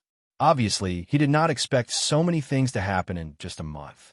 Therefore, he decided to contact the headquarters and reported everything that had happened in the Devouring Division. On the same day, a godly state powerhouse tore through space from the headquarters of Netherworld in the Central Sea. As the person with the highest authority in the current stage of the Devouring Division, the Sea King immediately met the messenger. At this time, in the main hall in the center of the Bone Island, a one-armed man wearing gilded armor stood in the center of the hall. His eyes were pale silver, and his entire body was emitting a dull silver light. He was quietly listening to the Sea King's report. After a while, the Sea King, who had finished reporting the recent happenings, looked at the oracle in front of him and said, "Divine Emissary Su, this is the summary of the recent events in the branch." Hearing this, Su-Yin nodded slightly, then frowned and said, "Have you heard of the Calamity race? I've never heard of it. This force has only recently appeared in the Devouring Sea. During this time, they have been plundering everywhere and have made countless enemies. They are extremely arrogant." Although he had done something wrong, the Sea King's face did not blush when he spoke. He was very calm. "A force that I've never heard of before dares to act so arrogantly in a new sea region. This is really strange. Yes, I don't know where the Calamity tribe gets their confidence from. We are also very confused." The Sea King immediately replied, "The way I see it, there can only be 2 explanations for this. First, the Calamity race is strong enough to withstand the revenge of the Netherworld Chamber of Commerce. However, this is obviously not the case. According to what you said, the Calamity race has already been annihilated. The second explanation is that someone is instructing them. They have an even stronger force behind them to act as their protective umbrella. This gives them the confidence to offend the Netherworld Chamber of Commerce." After saying that, Su-Yin paused for a moment before continuing. "To be able to establish a force of this scale, the leader of the Calamity race can't be a fool. There must be a motive for this." At this time, Su-Yin's mind was constantly analyzing the Sea King's words, trying to find the motive of the Calamity race's actions. This time, he had received orders from the headquarters to come here. He originally thought that it was a simple plundering incident. However, after listening to the Sea King's narration, he realized that there was something strange about this plundering incident. If there was really a force behind this plundering incident, then this matter was no longer as simple as it seemed. Thinking of this, Su-Yin had the intention to thoroughly investigate this matter. After thinking for a moment, he raised his head and looked at the Sea King. "Tell me the location of the Calamity race's annihilation." Upon hearing this, the Sea King immediately told Su-Yin the coordinates of the island where the player clan had disappeared. Su-Yin nodded slightly. He extended his left hand and made a grabbing motion. The space suddenly distorted, revealing a black, hollow crack. Then, Su-Yin stepped into it and disappeared from a hall. Looking at the departing Su-Yin, the Sea King pursed his lips and raised his middle finger at the crack. Now that the players were all dead, so what if he felt that this matter was strange? If he could find any clues, he'd be lucky. In the scene near Miracle Island, a figure slowly appeared. After glancing around, Su-Yin galloped toward the broken island in the distance. When he arrived above Miracle Island, Su-Yin began to carefully observe the situation of the island below. At this time, Miracle Island had been completely destroyed due to the chaotic battle between the players. Other than the rubble, there was no sign of life. After observing for a while, Su-Yin, who could not find any clues, descended to the center of the island. He began to wander around the island. As he observed, Su-Yin's expression became more and more solemn, but the doubts in his heart increased. After walking around the broken Miracle Island once, Su-Yin gradually had a guess in his heart. He immediately tore space again and returned to the Bone Island. At this time, the Sea King and the middle and lower level officers were still waiting for Su-Yin's return. As his figure appeared, everyone immediately stepped forward. "Oracle, did you find anything from this investigation?" the Sea King asked first. Su-Yin shook his head and then looked at the Sea King with a puzzled expression. "According to what you said, the final elimination of the Calamity race relied on a formation. However, the traces of destruction on Miracle Island seem to be caused by a battle. So what formation did you use?" "One of the 32 ancient killing formations, the Heaven and Earth Sealing Formation." One of the officers answered before the Sea King could speak. "Who set up the formation?" "It was Mu-Hai from the War Chamber of Commerce." Upon hearing this, Su-Yin nodded with a smile on her face. Then, she looked at the Sea King and said, He then looked at the Sea King and said, "Are you sure you set up the Heaven and Earth Sealing Formation?" Hearing this, the Sea King suddenly felt that something was wrong. However, he still braced himself and said, "It was indeed the Heaven and Earth Sealing Formation. I obtained this formation by chance." "Ha, Mu-Hai, right? You can believe what you said." "Oracle Su, what do you mean?" the Sea King immediately asked with a serious expression. "If it was any other formation, I might not understand. However, I am very familiar with the Heaven and Earth Sealing Formation." Su-Yin pointed at his empty right sleeve. "Do you know why this right hand disappeared?" "It was the Heaven and Earth Sealing Formation." As he spoke, a trace of hatred appeared on Su-Yin's face. The scene of him being trapped in the formation appeared in his mind. The pain from that time had not faded until now. Although he could reforge his body after reaching the godly state, he could not reforge his right arm no matter how hard he tried because of the Heaven and Earth Sealing Formation. That was because the energy of the Heaven and Earth Sealing Formation was still in his body. It completely suppressed his desire to reforge his right arm. Therefore, he had a deep memory of the Heaven and Earth Sealing Formation. Hearing this, the Sea King was shocked. He knew that the situation was not good. However, thinking that there was no evidence, the Sea King gritted his teeth and said, "Oracle Su, I did set up the Heaven and Earth Sealing Formation at that time. Maybe I was not skilled enough when setting up the formation, which led to a deviation in the formation's effect." Hearing this, Su-Yin shook his head. "It's not a deviation, it's just that the effect never appeared. I never said that you did not set up the Heaven and Earth Sealing Formation. I sensed a familiar aura of a formation around Miracle Island. Therefore, I am sure that you set up the Heaven and Earth Sealing Formation. However, there is no aura of a formation inside it. In other words, the formation is only operating on the surface, not the inside." As he spoke, Su-Yin paused and then continued. "Moreover, do you know the origin of the Heaven and Earth Sealing Formation? Do you know why this formation was lost?" I don't know." At this moment, the Sea King's heart was beating wildly. He had a premonition of danger. "Now I'm sure of one thing. I think you must know about the Shadow Clan." A sarcastic smile appeared on Su-Yin's face. "Oracle, why do you say that? I have never heard of the Shadow Clan." "No, you must know about it. Maybe it's a remnant of the Shadow Clan." Looking at the Sea King's horrified face, Su-Yin continued. By the way, I forgot to tell you. Back then, I personally participated in the encirclement of the Shadow Clan and personally experienced the strangulation of the heaven and earth sealing formation. All traces of the formation were erased by us at that time. I can be sure that there are no remnants of the heaven and earth sealing formation's blueprints circulating outside. Hearing this, the Sea King knew that he was finished. At that time, in order to make the plan look relatively real, he used the heaven and earth sealing formation. This indeed easily deceived the leaders of the major forces in the nearby seas. It was understandable that the leaders of the major forces felt that it was one of the ancient 32 killing formations after all. However, the Sea King did not expect that he would be in danger because of the heaven and earth sealing formation. Therefore, I can be sure that there is something wrong with your formation.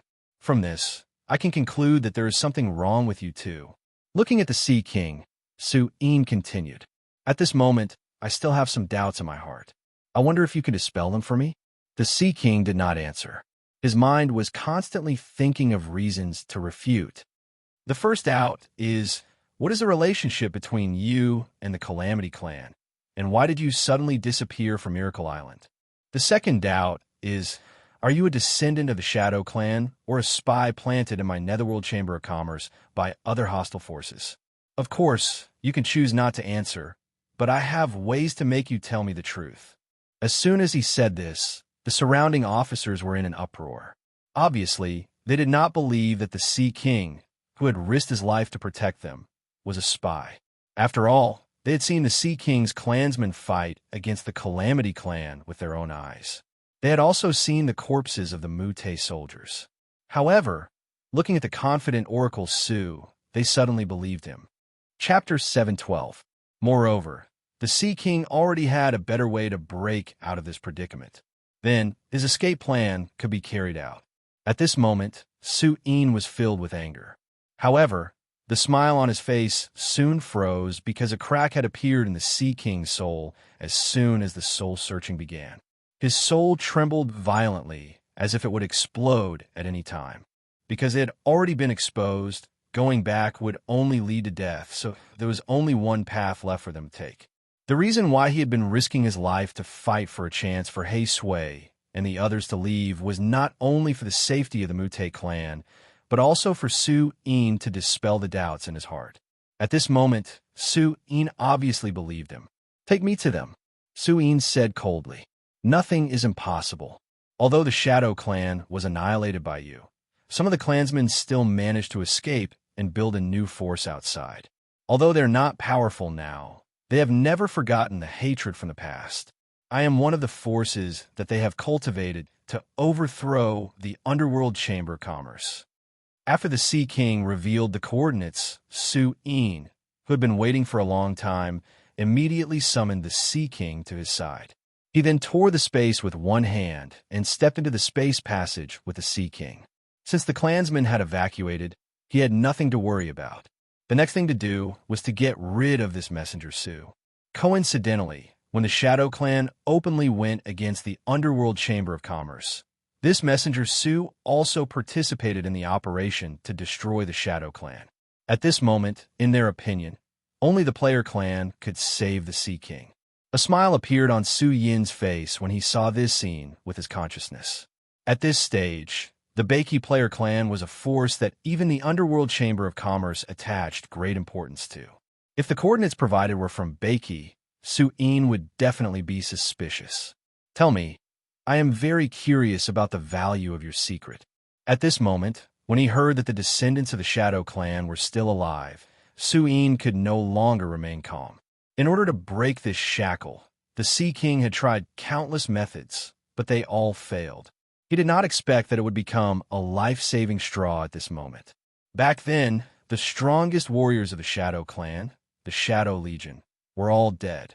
Although there might be danger on the other side of the space passage, in Su Yin's opinion, it was nothing to be afraid of. I have agreed to your request. I will not stop your clansmen from leaving. Now, can you take me to find the descendants of a Shadow Clan? Go and explain. I'll wait for you here. The Sea King nodded and immediately walked out of the main hall. Su Yin's consciousness followed closely behind, probing the Sea King's every move. What guarantee do you want? We've been exposed. You should know where to go now. I can tell you where the descendants of the Shadow Clan are. I can even personally take you to find them, but I only have one condition. Release my clansmen. A smile appeared on Su Yin's face. The Sea King nodded in agreement. Seeing this, Su Yin immediately followed into the water. You have no room to bargain. Even if you don't tell me, I can still obtain the information I want from your soul, Su Yin said coldly. At this moment, the Sea King felt his spirit tremble, and his entire body was in pain. It was as if the power that was surging into his body was about to split him in half. I'll do as you say. I can tell you a secret. This secret can definitely be exchanged for the lives of my clansmen. Seeing this, Su Yin did not dare to rashly continue. Seeing this, Su Yin followed closely. This was because he was indeed using the Shadow Clan's inheritance formation. During this time, He Sui and the others quickly led the Mute clan away from the Bone Island and headed toward the Void Ocean. I can tell you everything I know, but I have one condition. Release my clansmen. About 10 minutes later, the two of them appeared in the area where Mo Xiaoxin found the treasure chest of the Soul Prayer Wine. The Sea King nodded. Seeing the Sea King's return, Su Yin immediately said. Hearing this, Su Yin's face turned pale. Speak. Tell me everything clearly, and I can let you and your clansmen die without suffering. Su Yin spoke again. The Sea King, who understood that there was no way out, immediately shook his head. I can tell you this secret now. You can decide if this secret is worth releasing my clansmen or not.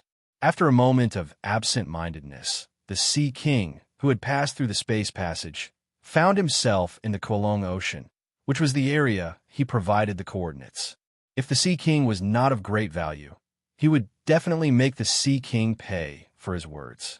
Hearing this, Su Yin's curiosity was piqued by the Sea King. Soon, Su Yin found the Sea King's soul and began searching it violently. He did not care if the Sea King's soul would collapse because of such a violent method. At this moment, the Sea King's face turned pale. He took a deep breath. Su Yin was speechless. Passing through the countercurrent whirlpools, the two of them kept diving. At this moment, Su Yin also made a request to the Sea King. Sure, but you have to wait. After my clansmen leave the devouring ocean safely, I will bring you there. After taking a deep breath and calming the surging emotions in his heart, Su Yin looked at the Sea King coldly and said, however, this would not make Su Yin believe him. You mean the Shadow Clan still exists? Impossible. Hearing this, the Sea King's heart sank. At least it comforts me. At least I gave them a chance. Even though the Sea King took away the Death Lord's ability, the soul shackle did not disappear. After a while, the Sea King met He Sui and the others. Hearing this, Su Yin was a little stunned. You go first, Su Yin said. Therefore, at this moment, no matter what he said, he would not be convinced by the oracle. At that time, Su Yin said the Sea King's idea of letting his clansmen leave first was childish. However, the Sea King had firmly grasped the information he wanted and forced him to agree. Looking at the Sea King's back, they knew the situation was not good. He Sui and the others quickly understood what the Sea King meant by his words. To find a player clan. Half a day passed quickly. The Sea King nodded, looked around, and then headed toward the direction of the Void Ocean. Let my clansmen leave first. At this moment, the Sea King did not say much other than one sentence. Hearing this, the Sea King grinned. Looking at Su Yin's pale face, a smile appeared on the Sea King's pale face. After landing, Su Yin looked around. At this moment, he believed what the Sea King said. Looking at Su Yin's confident attitude, the Sea King knew that no matter what he said, it would be useless. Hearing this, the expressions of He Sui and the others changed. This time, the Sea King did not insist and immediately reported the coordinates of the sea area. I need a guarantee. How can I believe you with just your words? We are all adults. Can you not be so childish? A sneer appeared on the Sea King's pale face. In fact, the Sea King had thought of bringing Su Yin to Beiki where the player clan was. You can try. The Sea King nodded and stepped into it. Su Yin followed closely behind. Where is the Shadow Clan? Are you going to say that you will only tell me this secret after letting your clansmen leave? When he said this, Su-in had already made up his mind. After killing the descendants of a Shadow Clan, he would look for the Sea King's clansmen. He did not believe that the Sea King's clansmen could escape to anywhere. Of course, it was not to return to the Kowloon Ocean. Instead, it was the sole taboo that the Death Lord had set on him when he lent his power to him. After galloping forward for a distance with Su-in, the Sea King's figure suddenly dived into the water. In the end, the topic returned to the beginning. Thinking of this, Sui and the others quickly gathered their clansmen to prepare for an emergency evacuation. However, when he thought of the Sea King's heaven and earth sealing formation, Su-in suddenly believed him a little more. Ahem, in order to protect the secret, I have to use some tricks. My soul can't withstand the probing. If you want to forcefully search my soul, it will only make my soul scatter. But you won't be able to get the secret you want. He was personally present during the operation to annihilate the Shadow Clan and witnessed the destruction of the Shadow Kingdom. When he heard the Sea King's words, his first thought was that the Sea King was lying, implanting the soul shackles in his soul, and searching his soul would lead to the destruction of his soul. This was not the Sea King's doing. Hearing this, Su-in took a deep breath. As for the Shadow Clan who cut off his right arm, Su-in had always regarded them as his enemy. Unfortunately, the Shadow Clan had long been annihilated, so the hatred of losing his arm could no longer be vented. This time, Su-in did not waste any more words. He stretched out his hand and grabbed the Sea King in front of him. Then he grabbed the top of the Sea King's skull. Immediately, a surge of divine power gushed out of his body and rushed into the Sea King's body, beginning to search his soul. It could be said that he understood the Shadow Clan very well. The Sea King had already discovered this from a few words. Do you think it's possible? Since you have the courage to do it, I think you have long been prepared to bear the consequences of failure. So, don't say such childish words. Your clansmen must die. If one often walks by the river, one's shoes will always get wet. The Sea King knew that he had failed this time. The Sea King nodded. After a moment of silence, he said, "All right, I promise to let your clansmen live, but you have to take me to find the descendants of the Shadow Clan first." After all, how could he put such a shackle on his own soul? Looking at the spatial passage, a cruel smile appeared on Su-in's face. If he forcibly searched the Sea King's soul, he was sure that the Sea King's soul would instantly explode. Then, he would not be able to obtain any useful information. There's a spatial passage here. They are hiding at the other end of it.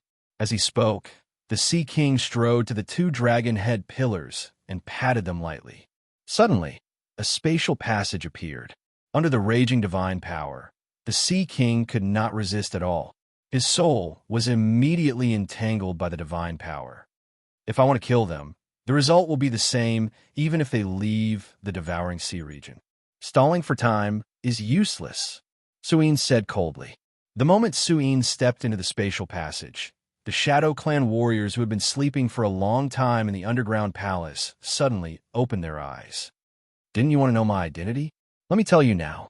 In reality, I am someone cultivated by the Shadow Clan. My goal is to overthrow your underworld chamber of commerce. Moreover, do you really think that the Shadow Clan has been overthrown by you? As for whether they could ask for help from the player clan in time, they had no idea. After explaining things to Sui, the Sea King once again returned to the hall. The smile on Su-in's face disappeared.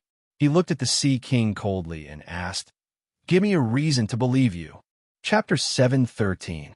The moment the Sea King led Su-in into the space passage, the Shadow Legion sensed the aura of their new master, the Sea King. At the same time, they also discovered a very familiar aura beside this aura. The Underworld Chamber of Commerce was their lifelong enemy. Even after death, they had never forgotten the hatred from back then. The Shadow Legion was forced to operate at this moment, and they all woke up in an instant. At this moment, the Sea King and Su-in had already passed through the space passage and arrived at the cave filled with soul-praying flowers. Su-in's eyes immediately scanned the surroundings. He felt the familiar aura of the Shadow Clan here. At this moment, Su Yin's expression gradually turned ferocious. He knew that the Sea King had not lied to him. Without waiting for the Sea King to react, he grabbed the Sea King and flashed out of the cave. He followed the direction of the aura and arrived at the mausoleum's hall.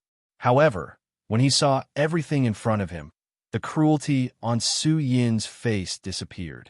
His face instantly turned pale. In his imagination, this should be the habitat of the descendants of the Shadow Clan. However, at this moment, he did not see a single living person. All he felt was a dense aura of death. At the same time, he saw many familiar faces from his memory. As far as the eye could see, the densely packed Shadow Clan warriors were lined up neatly, as if they were waiting for the horn of battle to be blown. All of this did not match the plot in Su Yin's memory. Even now, he clearly remembered that these warriors had all been killed. All that was left were broken limbs. There was not even a complete corpse. However, why was this person wearing black armor standing in front of him? Su Yin, I remember you. At this moment, a warrior standing at the forefront of the Shadow Clan Legion suddenly opened his eyes. His dark eyes stared at Su Yin, and the aura of death on his body gradually thickened. Looking at the familiar face, Su Yin was extremely shocked. He immediately turned to look at the Sea King and said with a ferocious expression, "You tricked me. Would you believe me if I said I didn't?" The Sea King awkwardly tried to defend himself. Although he had tricked Su Yin into the Shadow Clan mausoleum, he was still in Su Yin's hands. Thus, he did not dare to speak ruthlessly. Die. However, the angry shadow still slapped the Sea King. My life is over. Seeing Su Yin's angry attack, the Sea King wailed in his heart and gave Su Yin the middle finger. This middle finger was his final act of stubbornness. But just as the palm was about to strike the Sea King, the crystal coffin in the center of the mausoleum suddenly opened. Su Yin's palm stopped right in front of the Sea King, unable to strike any further. At this moment, the little blue boy emerged from the coffin and winked at the Sea King with a smile. The Sea King, "Hurry up and run, my master." The little blue boy smiled. When the Sea King heard this, he immediately glanced at Su Yin, who was frozen to the side. Then, he quickly flew in the direction of the Shadow Clan warriors. Slip away, slip away. Tell me, why are you still alive?" Su Yin was terrified and asked loudly. The blue boy did not say anything. He pointed at one of them. "Kill." As soon as he finished speaking, the 5 godly state warriors in the front row of the Shadow Legion disappeared on the spot at the same time, and the spears in their hands instantly pierced Su Yin's body. Boom! The long spear collided with Su Yin's divine body, creating ripples of energy. A pained expression immediately appeared on Su Yin's face. At this moment, he already knew why he could not move. It was because the entire mausoleum was a formation. Everything inside was under the control of the formation's controller, and he did not have the ability to break free. At this moment, his heart was filled with regret. He knew that he had been tricked by the Sea King. He also knew that the Sea King's promise to let his clansmen go and take him to find the descendants of the Shadow Clan was a lie. In reality, the Sea King just wanted him to enter this mausoleum, and it had nothing to do with his clansmen. He only used the safety of his clansmen as a cover to make him believe it. Feeling the aura of death invading his body, Su Yin roared angrily. He gathered all the strength in his body and slowly twisted his right arm to resist. At this moment, a long spear broke through his physical defense and pierced into his chest. Su Yin's body trembled. His remaining arm trembled as he held the long spear in front of his chest. "Shadow Clan, I want you dead." At this moment, Su Yin already knew that he did not have long to live. His resentful gaze swept across the Shadow Legion warriors before him, and finally focused on the Sea King. "I will be waiting for you in the 6 paths of reincarnation." As soon as he finished speaking, Su Yin suddenly opened his mouth and spat out a seal. The moment this seal appeared, it flickered with a dazzling light. Seeing this seal, the expression of the blue boy on the crystal coffin suddenly changed. With a wave of his hand, he manipulated the mausoleum's great formation and crushed the seal into powder. After spitting out the seal, Su Yin's divine body finally could not withstand the invasion of the external force, and the remaining 4 spears pierced through his body at the same time. In an instant, the aura of death spread throughout his body. Su Yin's complexion gradually turned gray, and the silver glow on the surface of his body began to dissipate bit by bit.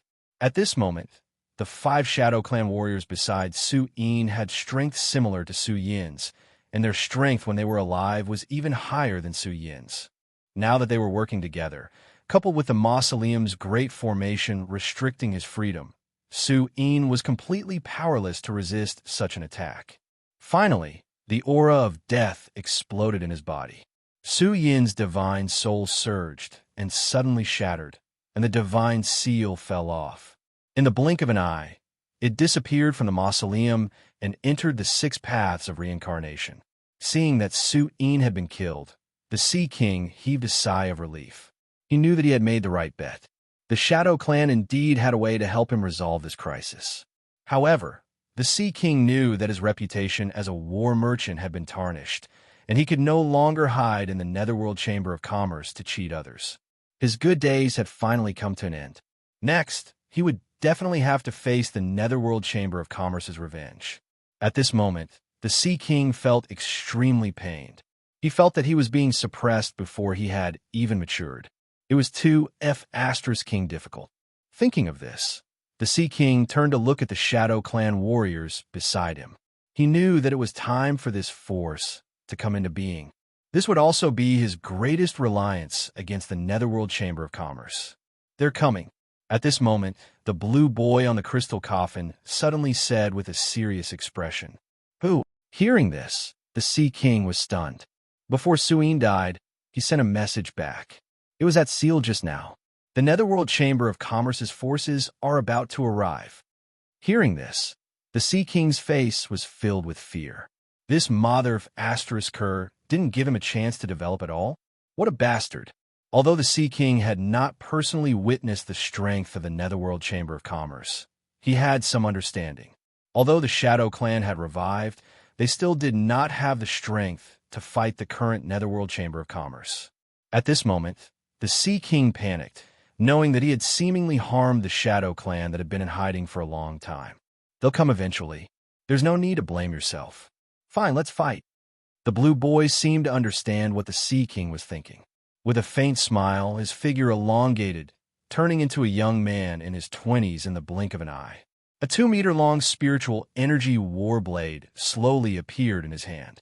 With a wave of the warblade, all the Shadow Clan warriors took a step forward, their auras rising. At this time, above the sea surface, a spatial crack suddenly appeared. Then, one figure after another emerged from it. Without exception, these figures all had a divine seal on their foreheads that represented the God realm. Just a moment ago, the headquarters received a message from Su Yin before she died. This message attracted the attention of the Netherworld Chamber's upper echelons. When they found out that the Shadow Clan still existed, they could not sit still. He immediately dispatched several dozen High God Realm Masters and an Ancient God Realm Master. Due to the existence of the Mausoleum's grand formation, they were unable to teleport into the Mausoleum.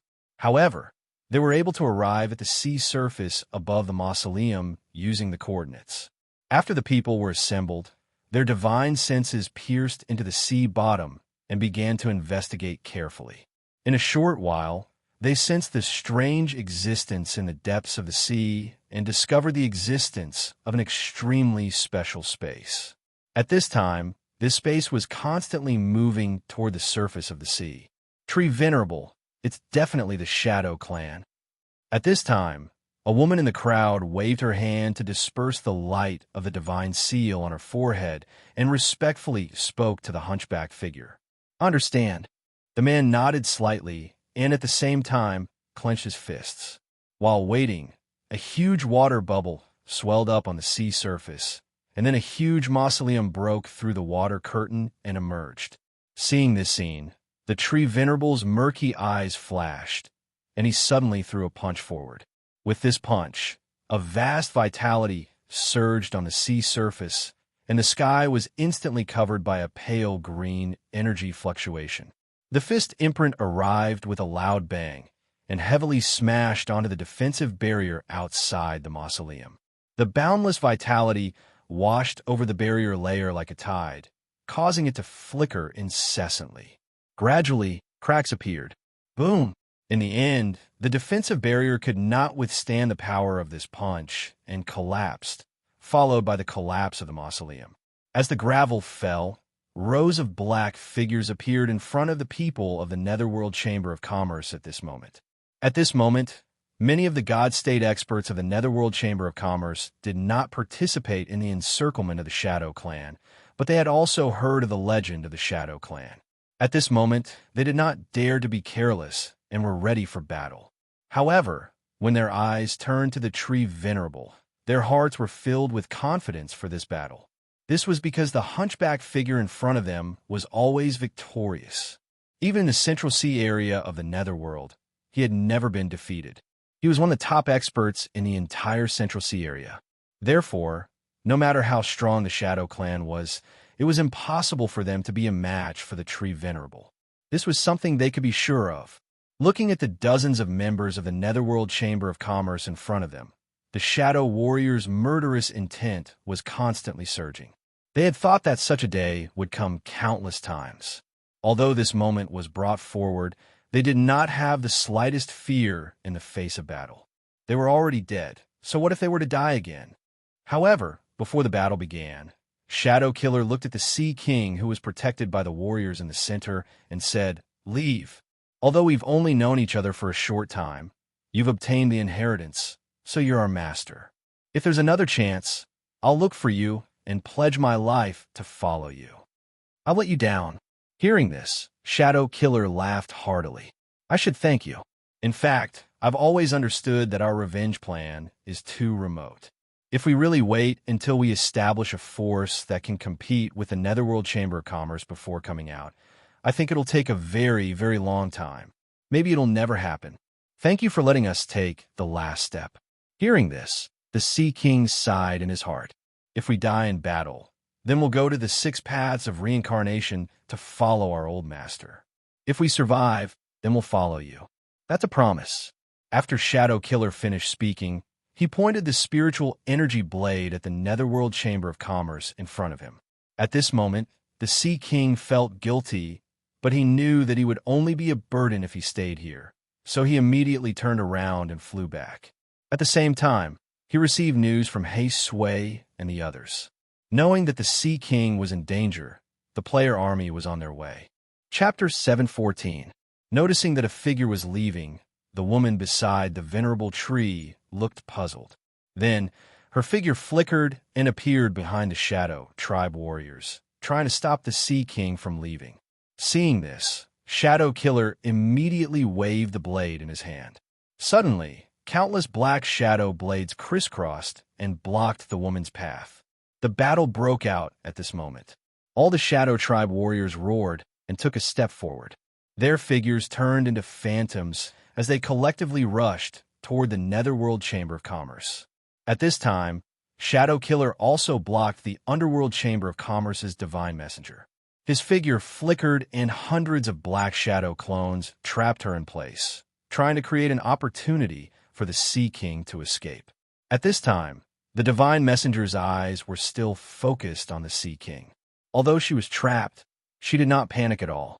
She touched her forehead with her left hand, and suddenly, a purple shadow emerged from the Divine Seal and went straight toward the Sea King. Seeing this scene, Shadow Killer was shocked and immediately wanted to stop the purple phantom. However, the purple shadow passed through the moment it touched Shadow Killer's blade as if it did not have a physical body. The Divine Messenger did not give Shadow Killer a chance to stop it. With a wave of her hand, hundreds of tiny purple ropes were scattered and all of Shadow Killer's clones were restrained in place. Unable to break free from the ropes, Shadow Killer could only watch helplessly as the purple shadow flew toward the Sea King in the distance. Stop struggling. The Netherworld Chamber of Commerce is no longer the Netherworld Chamber of Commerce of your era. It is now much stronger than before. Even if your Shadow Tribe is 10 times or 100 times stronger, you still have no chance. Give up resisting. Looking at the struggling Shadow Killer, a smile appeared on the Divine Messenger's face. Shadow Killer did not speak. He used all the power in his body to break the ropes and pointed his blade at the Divine Messenger, trying to kill her. If he wasn't wrong, that illusory figure just now should be a curse ability. Therefore, there was still room for redemption if he killed the spellcaster. The Divine Messenger obviously had no intention of fighting Shadow Killer. Her figure swayed on the spot, leaving several afterimages as she constantly dodged Shadow Killer's attacks. On the other side, the Shadow Legion warriors were also fighting with the Netherworld Chamber of Commerce. Although the individual gods of the Underworld Chamber of Commerce were far stronger than the Shadow Warriors who were already in the state of dead souls, there were only about 70 of them. Their numbers were still incomparable to the Shadow Clan. Relying on their teamwork, the Shadow Army was like a school of fish in the sea resisting the bite of a shark. They advanced and retreated in an orderly manner, rendering the Underworld Trade Association's gods helpless. The only one who did not make a move at this moment was the Venerable Tree. His eyes were also locked on the Sea King who was leaving, but he did not make a move. At this moment, the curse of the Goddess Messenger had caught up with the Sea King and instantly entered his body. At that moment, the Sea King felt weak all over, as if all the strength in his body had been drained. He tried to continue flying toward the void ocean, but the death energy in his body seemed to have been frozen and could no longer circulate smoothly.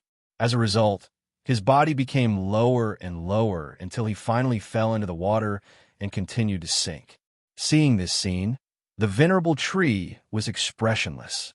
He turned his gaze to the Shadow Legion that was fighting with the oracles. Retreat.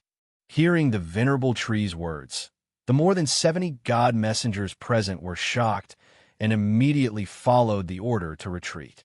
At this time, the Shadow Legion seized the opportunity of the god messenger's retreat. Like wasps, they gathered together and attacked the retreating god messengers. Seeing this scene, the Venerable Tree's turbid eyes lit up. Blue veins bulged on his withered right arm as he suddenly swung his fist at the attacking Shadow Legion. Boom! The high-spirited vitality emerged again. The sky was filled with pale, green light spots of life, sprinkling on the Shadow Clan warriors like raindrops. At this moment, countless Shadow Clan warriors let out a shrill roar. This vigorous vitality seeped into their souls and dispelled the undead flesh and blood that Elder Ing had forged for them. The figures of countless Shadow Clan warriors exploded in the air. It could be said that they were defenseless in the face of this punch. With this punch alone, nearly a quarter of the Shadow Legion was wiped out. Seeing this scene, the Underworld gods were also shocked. Many of them had never seen the Venerable Tree in action. They had only heard of his undefeatable legend. Now that they saw it with their own eyes, their hearts were still shocked. The best home for the dead should not be to fight for the obsession of their life. Your persistence now is meaningless. Looking at the scattered Shadow Clan army in front of him, the Venerable Tree said slowly, "We are willing to avenge the Shadow King. We don't need your guidance." One of the Shadow Clan warriors pointed the spear in his hand at the Venerable Tree and said angrily, "In this world where life is as worthless as grass, it is difficult to live. Why use your life as a tool for revenge? Since this life is over, you should find a new beginning and continue to work hard to live until one day you can control your own life. In the end, you still don't understand the value of life." At this moment, the Venerable Tree could not help but sigh. However, he knew that these Shadow Clan warriors in front of him would not listen to his words at all. The truth was just as he thought. The scattered Shadow Clan army regrouped again. With a roar of attack from the three leaders, they once again fearlessly charged toward him. It was as if they were carrying out what he had said. It was worthless, but it was duty-bound. This time, the Venerable Tree did not waste any more words. He suddenly swung his fist forward again. In an instant, a huge spatial vortex appeared in the sky, sucking in a large number of Shadow Clan warriors. They were ground into black mist and dissipated in the vortex. Without too many moves, the Venerable Tree's two attacks had already determined the outcome of this battle. In fact, he alone was equivalent to all the warriors of the Shadow Clan army. In the distance, Shadow Killer watched as the warriors were ground in a black mist one after another. His eyes were about to pop out of their sockets. He had imagined countless times that the Shadow Clan would revive one day in the future and then compete with the Netherworld Chamber of Commerce. He would carry out the will of the Shadow King and break the hegemony of the Netherworld Chamber of Commerce in the sea. However, the strength displayed by the venerable tree at this moment had shattered his fantasies. It turned out that everything was just a fantasy. They were weaker than before, but the Netherworld Chamber of Commerce was stronger than before. Back then, their Shadow Dynasty was not a match for the Netherworld Chamber of Commerce. How could they compete with them now? Even if they knew that the final outcome of this battle was defeat, it was still unacceptable for Shadow Killer to be defeated in such a crushing manner. Even if they used all their strength at this moment, they would not be able to hurt the Netherworld Chamber of Commerce at all. All their means were in vain. The furious Shadow Killer completely erupted at this moment. He swung his sword to repel the female emissary and then rushed toward the venerable tree. Looking at the Shadow Clan army that was left with less than half, the venerable tree's expression was neither happy nor sad. Killing was not what he yearned for, but sometimes it was a necessary means. Because each of their own standpoints. After all, they were still different and could not work together. At this moment, the venerable tree put away the pity for life in his heart and clenched his fists. The power of the fist law turned into countless runes that lingered on the venerable tree's right fist. He was extremely serious about this punch. Taking a deep breath, the venerable tree suddenly swung an earth-shattering punch. I'll use this punch to send you into the 6 paths of reincarnation. The world turned gray at this moment, as if all life had been taken away. The figures of all the Shadow Clan warriors were distorted in this gray world. But at this moment, a soaring sword will appeared in the distance, cutting through this gray world. Suddenly, the world had color again. However, this sword will did not completely eliminate the gray world. The deeper it went, the slower its speed became. It gradually stopped in place and could not go any further. The fist and sword will collided. At this moment, the venerable tree's fist had the absolute upper hand, and it slowly squeezed the sword will out of the gray world formed by the fist. At this moment, it seemed that the death of the Shadow Clan warriors was already a foregone conclusion. However, at this moment, the venerable tree waved his hand and retracted the fist world. His turbid eyes also became clear at this moment. He turned his head and looked in the direction of the sword will. In the distant sky, a man in white stood in the air with 9 spiritual swords on his back. It was not the familiar face he imagined, but a stranger he had never seen before. At this moment, the venerable tree was stunned. When he returned to the Netherworld Chamber of Commerce's headquarters by chance, he learned of the death of the Sword Master. At that moment, the venerable tree's heart was filled with sorrow. The most fundamental purpose of coming to the border between the Quelong Ocean and the Void Ocean was to investigate the cause of the death of the Sword Master. When did the two of them walk together and keep moving forward for the sake of survival? They had traversed the seemingly endless desert together. They had also been forced to work in the dark mines together. They had been constantly growing stronger for the sake of the bluest Central Sea region. Time flew by. Even if they had everything they once desired, some feelings had never changed.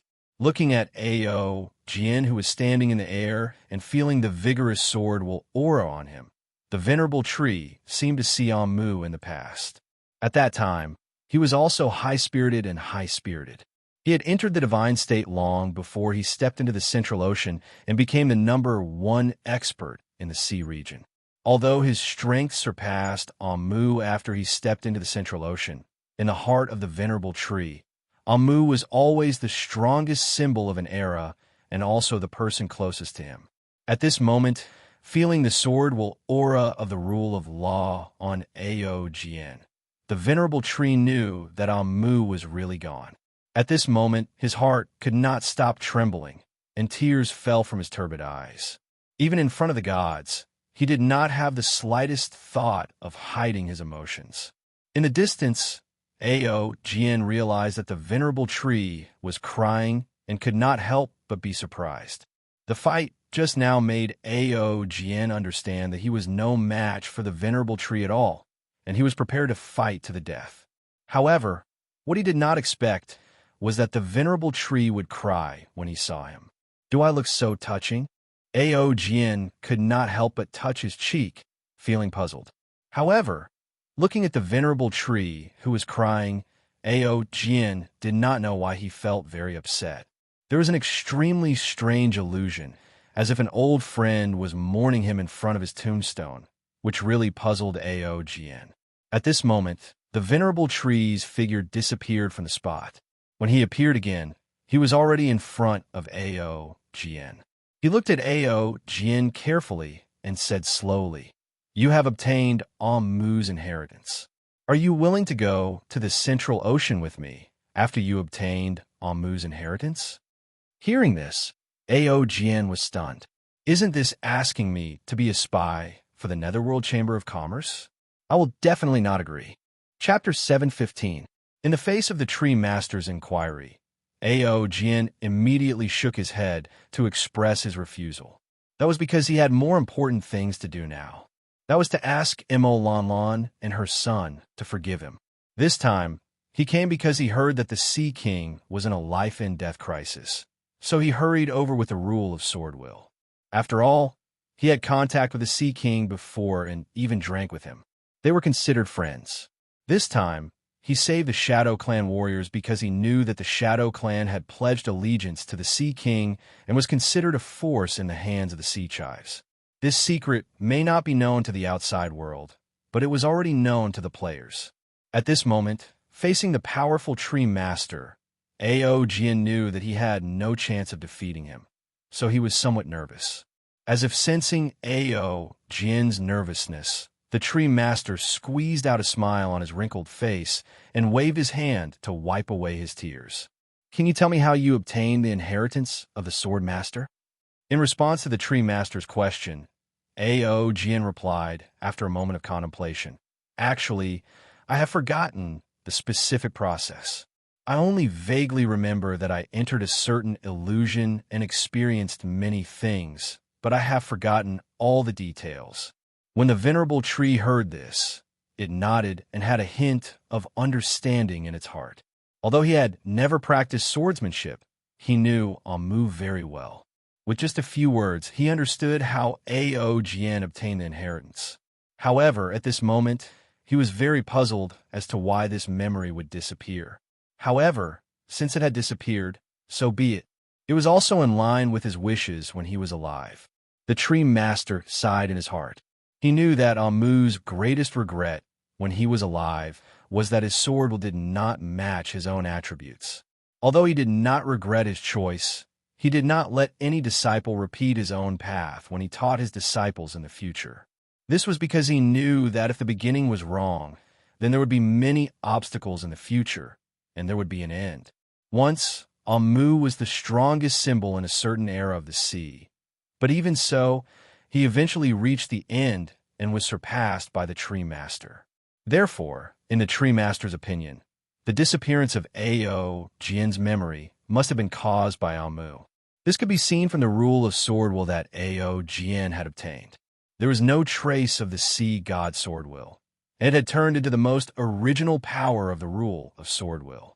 Was it not because Mu did not want anyone to repeat his own path? As for Ao Jian's refusal to return to the Central Sea area with him, the venerable tree did not continue to insist. "What is your relationship with the Shadow Clan?" As he spoke, the venerable tree pointed to the Shadow Clan warriors who were imprisoned by the fist in tent not far away. "They are my friend's subordinates. You will protect them even at the cost of your life?" "Yes," Ao Jian answered without hesitation. "I understand." The venerable tree nodded indifferently, then turned to the deities of the Netherworld Chamber of Commerce. "Go back." Hearing this, the deities of the Netherworld Chamber of Commerce present were surprised. The female emissary who had been following the venerable tree all this while spoke in shock. "Venerable tree, I'm afraid it's inappropriate." Perhaps the Shadow Clan posed a great threat to the Chamber of Commerce in the past, but the Shadow Clan is no longer a threat. Therefore, there is no need to exterminate them. Leave a way out. Hearing this, the Underworld Merchant Guild's deities fell silent. In the depths of their hearts, they were more willing to exterminate them and not leave behind any future troubles. However, they did not dare to disobey the orders of the Venerable Tree. The Venerable Tree was an extremely special existence in the Netherworld Chamber of Commerce. Unlike other experts, he mostly did things his own way and did not act according to the orders of the Netherworld Chamber of Commerce. In the eyes of the members of the Netherworld Chamber of Commerce, he was an expert who respected and cherished life. If it were not for the fact that the venerable sword was still in the Chamber of Commerce, he would have chosen to leave. However, cherishing life did not mean that he was afraid of fighting. In several battles, the Venerable Tree used his fists to prove himself. The legend of invincibility was created by his hands. Moreover, the Venerable Tree had an unpredictable character. He did not kill experts. Every expert who was defeated by him, even the ancient deities who were regarded as a great threat by the Netherworld Chamber of Commerce, would not be killed. Moreover, every time he defeated his opponent, he would leave behind a sentence. Life is precious, and it is even more precious to be able to cultivate to this level. Live on. He was such a strange expert, always elaborating on the preciousness of life in this world where life was like grass. It was precisely because of this that the status of the Venerable Tree in the entire Central Sea was extremely special. Even if some forces regarded the Netherworld Chamber of Commerce as their mortal enemy, they treated the Venerable Tree with respect. At this moment, although the deities of the Netherworld Chamber of Commerce could see that the Venerable Tree wanted to let the Shadow Clan go, they did not dare to disobey. They immediately tore the space apart and chose to leave according to the Venerable Tree's orders. After the deities left, the Venerable Tree turned its gaze to Aogn. At this moment, in the eyes of the Venerable Tree, Aogn was the heir of Amu and also its junior. If he wanted to protect the Shadow Clan, he would not kill them. As for the higher-ups of the Netherworld Chamber of Commerce, he would just ignore them. Do you know what happened to the Venerable Sword before he died? Can you tell me in detail? Hearing this, Aogn had a strange expression. Do you really want to know? The Venerable Tree nodded. I really want to know. Then don't hit me if I tell you, even though it has nothing to do with me. The Venerable Tree was puzzled, but it still said, just say it. Regarding the Venerable Tree who helped him protect the Shadow Clan, Aogn thought about it and decided to tell the truth. For some reason, he always felt that the Venerable Tree gave him a very close feeling, as if he was a family member, even though they had never met before. Then, Aogn told the Venerable Tree in detail about the Underworld Sword Venerable's appearance in Baki and his disappearance with the Venerable Demonic Ape. During this period, the Venerable Tree listened quietly, its expression neither happy nor sad. When Aogn's voice trailed off, several hours had passed. The sun set on the horizon, and the afterglow of dusk shone on the Venerable Tree's wrinkled face. Aogn suddenly felt the sadness in the Venerable Tree's heart. I knew that if he continued on this path, this day would eventually come, but I always thought that I could protect him. A touch of sadness appeared on the Venerable Tree's face. As it shook its head gently, tears welled up in its eyes. They had been companions for a lifetime. This journey had encountered many hardships, but they had all overcome it by supporting each other. But this time, he was not by his old friend's side. He did not even have the chance to see him for the last time. The Venerable Tree's heart was filled with shame, self-blame, and a strong reluctance to part. From now on, I will no longer have you as my companion. I didn't expect you to be a member of the Player Clan. But since Amu did not die in your hands, we have no enmity. You are Amu's heir, so you are my junior. I will not hurt you. The Venerable Tree smiled indifferently and reached out to pat Aogn's shoulder. At this moment, an abundant vitality was injected into Aogn's body. Game hint, obtained life element. Converted to 9 million health points. can be consumed in battle. It can help you instantly repair all wounds until the life element is exhausted or you suffer a fatal injury. Hearing the game hint, Aogn was stunned. Damn, isn't this life element the rejuvenation potion in the shop? However, in Aogn's opinion, the life element was much stronger than the potion in the shop. With the 9 million health points stored in his body, he felt that he was simply immortal. Looking at Aogn's shocked face, the venerable tree did not say anything. It turned around and tore open a crack in space. "Where are you going?" Aogn asked subconsciously. "I'm looking for the venerable demonic ape to teach me a lesson." The venerable tree smiled and stepped into the crack in space. When the crack in space closed, Aogn was still in shock. At first, he thought that he would have to go through a tough battle. He had prepared the soul prayer wine and was ready to turn the world upside down. Even if he could not win, he had to spend money to exhaust his opponent. He did not expect it to end just like that. Moreover, the player's army was already on their way. It was just that he had arrived in advance by relying on the rule of sword intent. Thinking that the venerable tree was now looking for the venerable demonic ape, Aogn suddenly realized that a super battle was about to take place. After a moment of silence, Aogn posted his encounter here on the regional live chat channel. At this moment, the players who knew the news were just as confused as Aogn.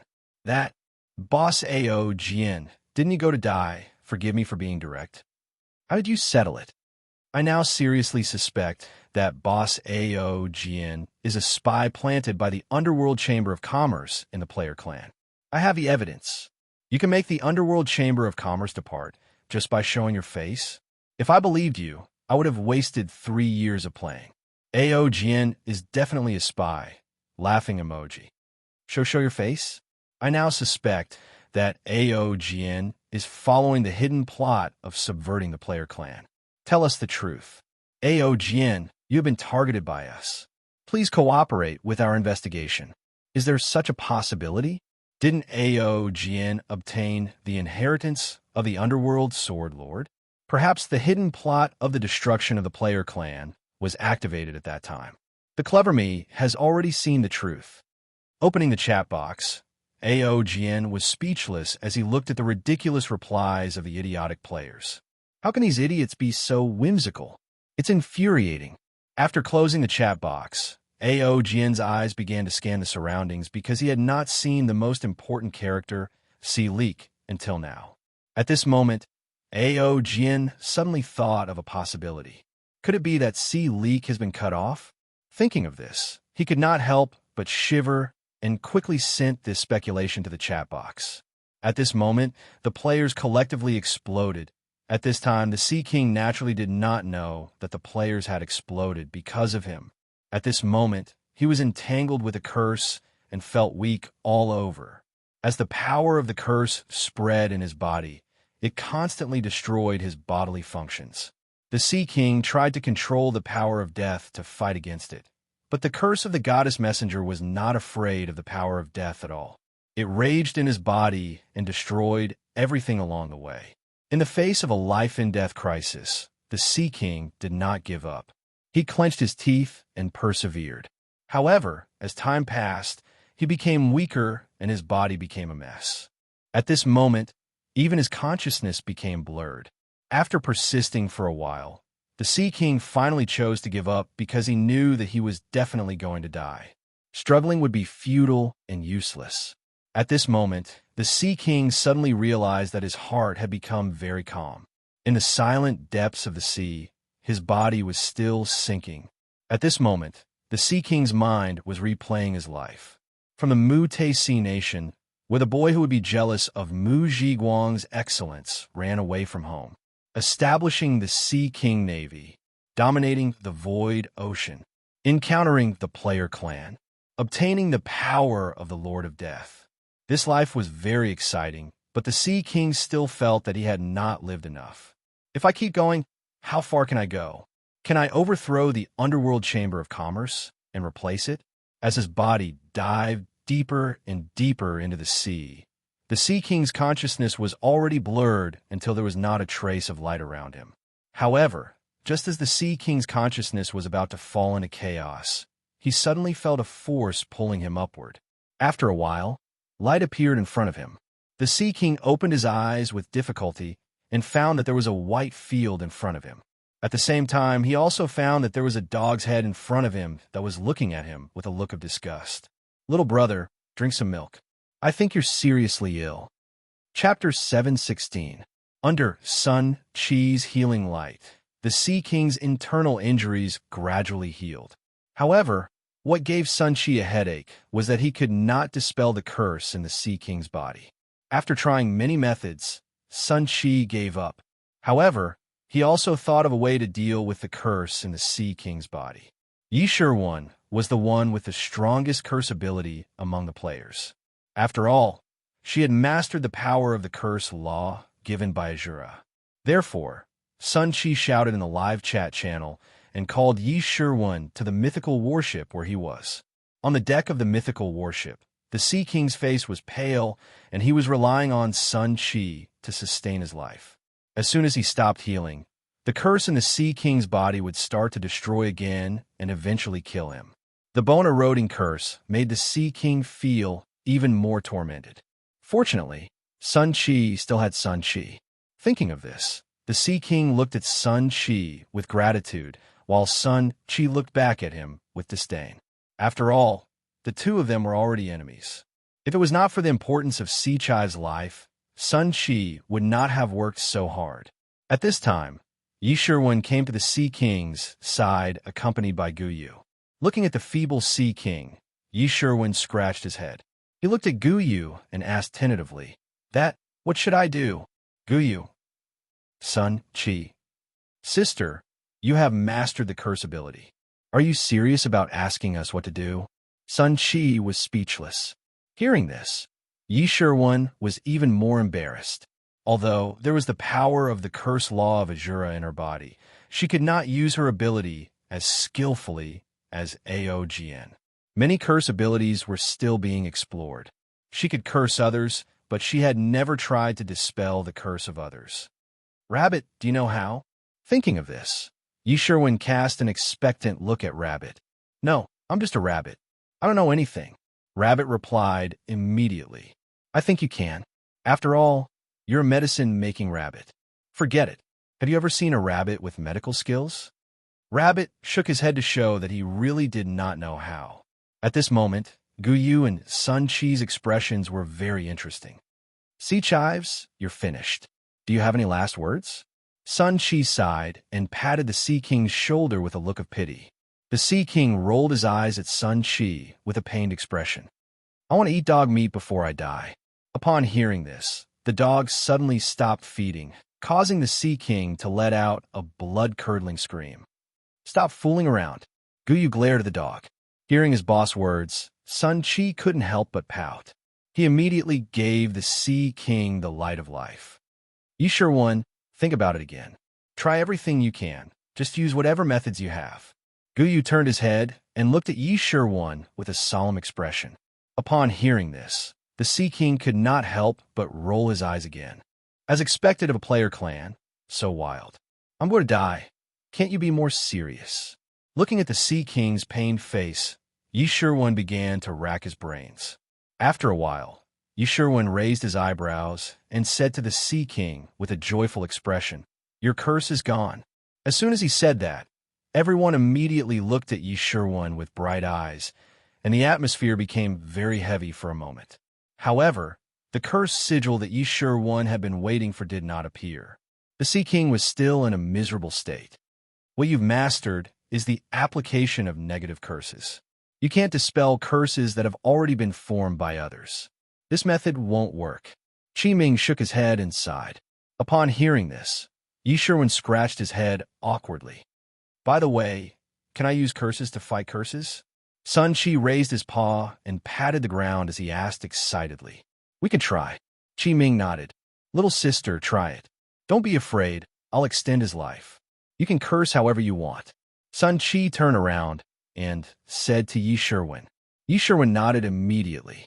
After taking a deep breath, she shouted at the Sea King, "Turn into a pig." This time, The cursed sigil appeared and pierced into the Sea King's body. However, it was destroyed by the purple shadow before it could take shape. It was not effective at all. Upon seeing this, the anticipation on everyone's faces dissipated. My strength and realm are not enough to curse a ghost emperor realm, see leak, Yi Sherwin said dejectedly. Upon hearing this, Sun Chi patted the Sea King's shoulder sadly. See leak, although I don't like you, I still don't want you to die. However, you're really done for this time. There's no saving you. Don't touch me, the Sea King shouted weakly. I remember when you were fighting with the demonic ape clan. Didn't you curse a ghost emperor realm demonic ape? How'd you do that? At this time, Guyu looked at Yi Sherwin curiously and asked, Oh, that's because the demonic ape was in a near-death state. It was very weak, so it couldn't resist the power of my curse. Yi Sherwin immediately answered with a serious face. Upon hearing this, Guyu, Sun Chi, and the others looked at the Sea King with a strange expression. Cough, cough. I think I found a way. Sun Chi grinned, revealing his white teeth. Sun Chi stopped the milk. Guyu said, Okay. Sun Chi immediately stopped the release of the healing light. At this moment, the Sea King let out another blood-curdling scream. His pale face turned gray. How old are you? Why are you screaming at the slightest bit of pain? Can't you be more strong-willed? Sun Chi said with disdain as he looked at the Sea King, who was wailing. Upon hearing this, the Sea King only wanted to say, I'm really King White Magic Dog. However, his body that was shrinking could only let out a blood-curdling scream. After a while, the Sea King stopped screaming. His face turned completely gray, and his consciousness became blurry under the erosion of the power of the curse. Meanwhile, Guyu and the others opened the analysis menu and observed the Sea King's physical condition. While waiting, the description of the Sea King's status panel appeared, near death. At this moment, Guyu immediately looked at Yi Sherwin and said, Do it! Turn into a pig. Yi Sherwin immediately looked at the Sea King and launched the curse. As the curse runes appeared, they condensed into a seal in front of Yi Sherwin and pierced into the Sea King's body again. At this moment, the Sea King suddenly turned into a white, fat pig in everyone's eyes. Seeing this scene, everyone was delighted. However, before they could rejoice for long, a purple mist emerged from the Sea King's body and dispelled Yi Sherwin's curse, allowing the Sea King to return to his original state. What's going on? Sun Chi asked in shock. My curse isn't as strong as this one. It's been dispelled. Yi Sherwin replied with a solemn expression. That's easy to solve. Continue to cast the curse and slowly erase this God's seal curse. Qi Ming immediately said. Hearing this, Yi Sherwin nodded heavily and shouted the pig transformation curse at the Sea King. Then, under the gaze of Guyu and the others, the Sea King turned into a pig for a while and returned to his original state the next moment. At this moment, Guyu, Qi Ming, and the others' faces turned red, but they still held back their laughter. Sun Chi was the only one who held his stomach and rolled on the ground, laughing out loud. He did not care about the Sea King at all. However, one had to admit that this God's seal curse was terrifying. After turning into a pig for more than 10 times, although the purple mist had faded, it still stubbornly wrapped around the Sea King's body and showed no signs of dispersing. During this period, Sun Chi would extend the Sea King's life from time to time to prevent the Sea King from suddenly dying in a state of near death. The one who suffered the most was the Sea King. At this moment, he was on the verge of a mental breakdown. It's fine if you want to heal me, but this is too much. I've never felt so aggrieved in my life. Although he knew that the player clan was healing him, this method was too humiliating for the Sea King. However, what the Sea King did not know was that Sun Chi was even worse than he thought. While he was turning into a pig, he kept taking pictures and was prepared to send them to the forum to make stickers. Time passed in this way. As the purple curse mist was continuously erased, the duration of the pig transformation was prolonged. At this moment, Guyu and the others finally breathed a sigh of relief. They knew that the Sea King's life was saved. After casting the curse for more than 10 times, Under the expectant gaze of Gu Yu and the others, the purple mist dissipated. It was completely defeated by Yi Sherwin's continuous attack of curses. At this moment, Sun Qi decisively followed up with the healing light and began to heal the Sea King's injuries. Without the curse, Sun Qi's healing became extremely smooth. In less than 10 minutes, the Sea King's internal injuries were erased. Apart from a mental damage caused by the God Seal curse, which caused the Sea King to be a little dispirited, he was considered to be completely healed. However, even though his injuries were healed, the Sea King was still lying on the ground with a numb expression. I've been turned into a pig 478 times. 478 times. F***CK this white magic dog. I don't care about my reputation. At this moment, the Sea King felt very embarrassed, especially in front of the idiotic player clan. It was really unbearable. Little brother, I've healed you. Do you want to thank me? Sun Qi came to the Sea King's side and patted him on the shoulder. Don't touch me, you stupid dog. I shouldn't have saved you, you ungrateful chive. Stupid dog, get lost. Looking at Sun Qi and the Sea King who despised each other, Gu Yu and Qi Ming looked at each other and smiled. When they received the news that the Sea King was in a life-and-death crisis, and the crisis came from the Acheron Merchant Guild, they were shocked. Although the players were not afraid of the Acheron Merchant Guild, they clearly knew how terrifying the Acheron Merchant Guild was. It was definitely not something that the Sea King could fight against. Moreover, due to the long journey in the devouring ocean, there was nothing they could do even if they were anxious. They could only hurry on with their journey.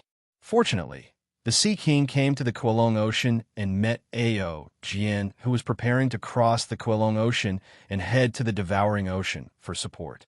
Otherwise, the consequences would be unimaginable. The Sea King would probably lose his life. A white and tender chive that they had been raising for more than 3 years would probably die just like that. Now that the Sea King was healed, they were relieved. Thinking of this, Gu Yu posted the news of the Sea King's recovery on the forum. At this moment, the players below the post cheered. Although they did not come to the scene, the forum was already discussing the Sea King being cursed by the God Seal. They were also worried if the Sea King could survive. Now that they heard the news of the Sea King's recovery, the players were relieved, knowing that their chive was saved. On the deck of the mythical battleship, the dispirited Sea King rested for a while. Suddenly, he took a deep breath and looked at Gu Yu with a solemn expression. I've decided. Gu Yu was stunned when he heard it. Chive, what's your decision? I've been expelled from the Acheron Merchant Guild and have nowhere to go. Therefore, I've decided to join the player clan and become a part of you, just like the Illusion Fish clan. Hearing this, Gu Yu and the others were dumbfounded. Look, is this what a chive would say? Why doesn't he know what he's talking about? Besides, compared to the Illusion Fish clan, what's the difference between you and a salted fish? You're not motivated at all. Thinking of this, Gu Yu and Mo Lingfeng looked at each other and immediately took 2 steps forward. Under the Sea King's astonished gaze, they lifted him up and threw him into the water. As a mature chive, you should grow on your own. How can you be a flower in a greenhouse? Let's go. The Sea King, who was thrown into the water, holding back the curse in his heart, he felt terrible. Chapter 717. Gu Yu and the others decisively rejected the Sea King's offer to join them. There was no room for negotiation. Mature leaks should go out and make a name for themselves. Staying in a mansion of the dead would only make them more and more dispirited and unmotivated. This could be seen from Tonghua and the others. Ever since they joined the Beiki camp, there were no more life-threatening crises. The cruel rules of survival in the underworld had nothing to do with them. Such a life was comfortable, but it would also make people lose their fighting spirit. Gu Yu and the others could not imagine the Sea King, who was always full of fighting spirit and wanted to dominate the underworld sea, playing cards and drinking with Tonghua and the others every day. By then, the Sea King would probably be crippled. Therefore, in order to preserve the Sea King's fighting spirit, Gu Yu and the others threw him into the sea without hesitation. They gave him freedom and would never give him an inch of land. At this moment, the Sea King was undoubtedly dumbfounded. In fact, he had always wondered why the players treated him so well and helped him every time he was in danger. The Sea King's speculations all pointed to one thing. The player clan wanted to recruit him and make him work for them. However, this was a joke to the Sea King at that time. Even if I die in the sea, I will never work for the player clan. However, after going through so much together, some things would change. The Sea King realized that the player clan treated him with sincerity. Therefore, the idea of never joining the player clan was gradually shaken in the following days. However, the Sea King still had his own forces at that time. First, it was the Sea Nation and then the War Chamber of Commerce. This was also the reason why he did not take that step. However, at this moment, his hope of rising by relying on the Underworld Merchant Guild had disappeared along with the guild.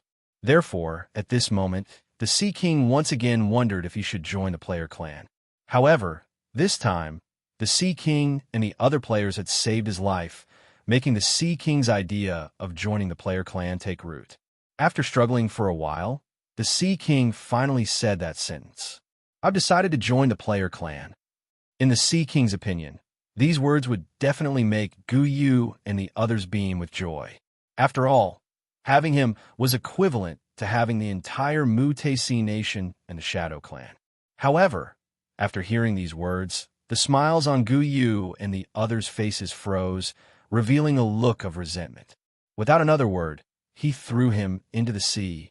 At this moment, the Sea King's face was full of question marks as he looked at the mythical warship that was sailing into the distance. Damn it, did this bunch of idiots go crazy again? Looking at the faraway mythical battleship, Sun Wukong raised his middle finger at him. At this moment, the Sea King could not help but curse in his heart. If you don't want to join, then don't join. Just you wait. When I become strong, even if you beg me, I won't give you such a chance. The river flows east for 30 years, and the river flows west for 30 years. Don't bully me just because I'm poor. If you treat me so horribly, there will be a time when you beg me for help, infuriating this king to death. On the other side, the players knew that the Sea King was safe. The players did not hesitate to chase away the troops of the Sea Nation stationed at the Lioli coast. At this moment, He Sui was dumbfounded. He could not understand why the player clan, who had allowed them to camp here, would suddenly turn against them. Hence, he immediately asked the nearby player clansmen to find out the reason. The reason given by the players was simple. Your boss is safe now. Hurry up and go find him. It's time to start a new journey. Knowing that the Sea King was safe, He Sui and the others were undoubtedly very happy. However, they were puzzled as to why the player clan urged them to become stronger. They felt that something was wrong, especially the expectant gaze of the player clan. It was very similar to when they reared their spiritual beasts and hoped that their spiritual beasts would grow fat quickly. Although they could not understand, He Sui and the others still started to leave the Lioli coast dejectedly. However, before they left, the players handed over half of the resources that they had obtained when they colluded in the Devouring Sea previously to He Sui and the others according to their agreement. At this moment, He Sui and the other lords were very touched. In this underworld where the law of survival was cruel, not only did the player clan not take advantage of their weakness to attack them, but they also fulfilled their promise. They were indeed a clear stream in the underworld. In the end, under the impatient gazes of the players, He Sui led his clansmen to move away from the Lioli coast completely.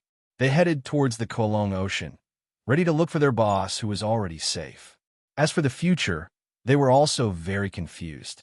Moreover, at this moment, they had an idea that they decided to discuss with the Sea King, and that was to join the player clan. After weighing the pros and cons, He Sui and the others knew that they were very unsafe at this stage. They had completely offended the Underworld Chamber of Commerce, and it would be extremely difficult to survive in this sea. Other than the Underworld Chamber of Commerce, those forces that wanted to curry favor with the Underworld Chamber of Commerce might also secretly attack them. It could be said that they would be enemies wherever they went after offending the Underworld Chamber of Commerce. Hence, in their opinion, Beiki, where the player clan was located, was the only place where they could settle down. At least for now, The Underworld Chamber of Commerce would not attack the player clan of Baki. With such a feeling, Hei Sui and the others crossed the border of the Void Ocean and arrived at the Kolong Ocean. Following the hints given by the player clan, they searched around and finally found the Sea King, who was together with the Shadow Clan warriors. Seeing that the Sea King was safe and sound, as the player clan had said, Hei Sui and the others were very relieved. They immediately went forward and met up with him. After some conversation, Hei Sui mustered up his courage and represented all the lords to tell the Sea King of their intention to join the player clan. At that moment, the Sea King's reaction caught Hei Sui and the others off guard. The Sea King, who was initially indifferent, suddenly looked angry. He raised his palm and slapped the back of Hei Sui's head. Can't you have some backbone? Are you discouraged by a little setback? How many benefits did the player clan give you? If you like the player clan so much, why don't you join them? Can't you be stronger like me? See if I don't beat you to death for having such thoughts, After a series of slaps, Sha Shui and the others were dumbfounded. Looking at Hei Sui, who was squatting down with his hands on his head, they shivered and felt lucky that they were not the ones who said those words.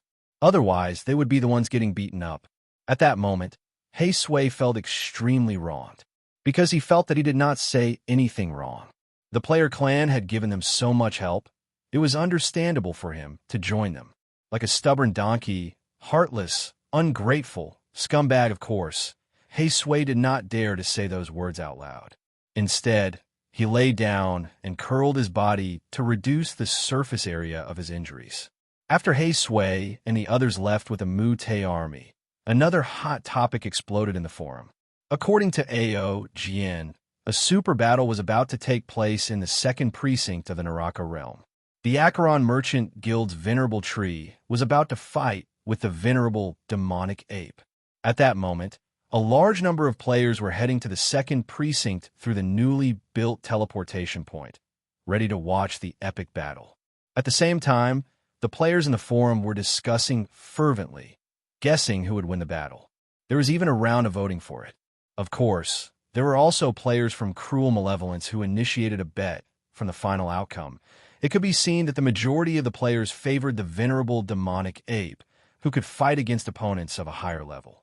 As for the outcome, the players could not wait to verify their guesses at the scene. Chapter 718.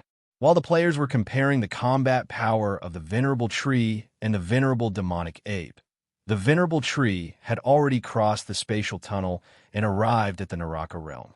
Since he did not know the coordinates of the second realm of the Naraka realm, nor did he have a teleportation portal for the players, he wandered in the Naraka realm, looking for a way to go to the second realm.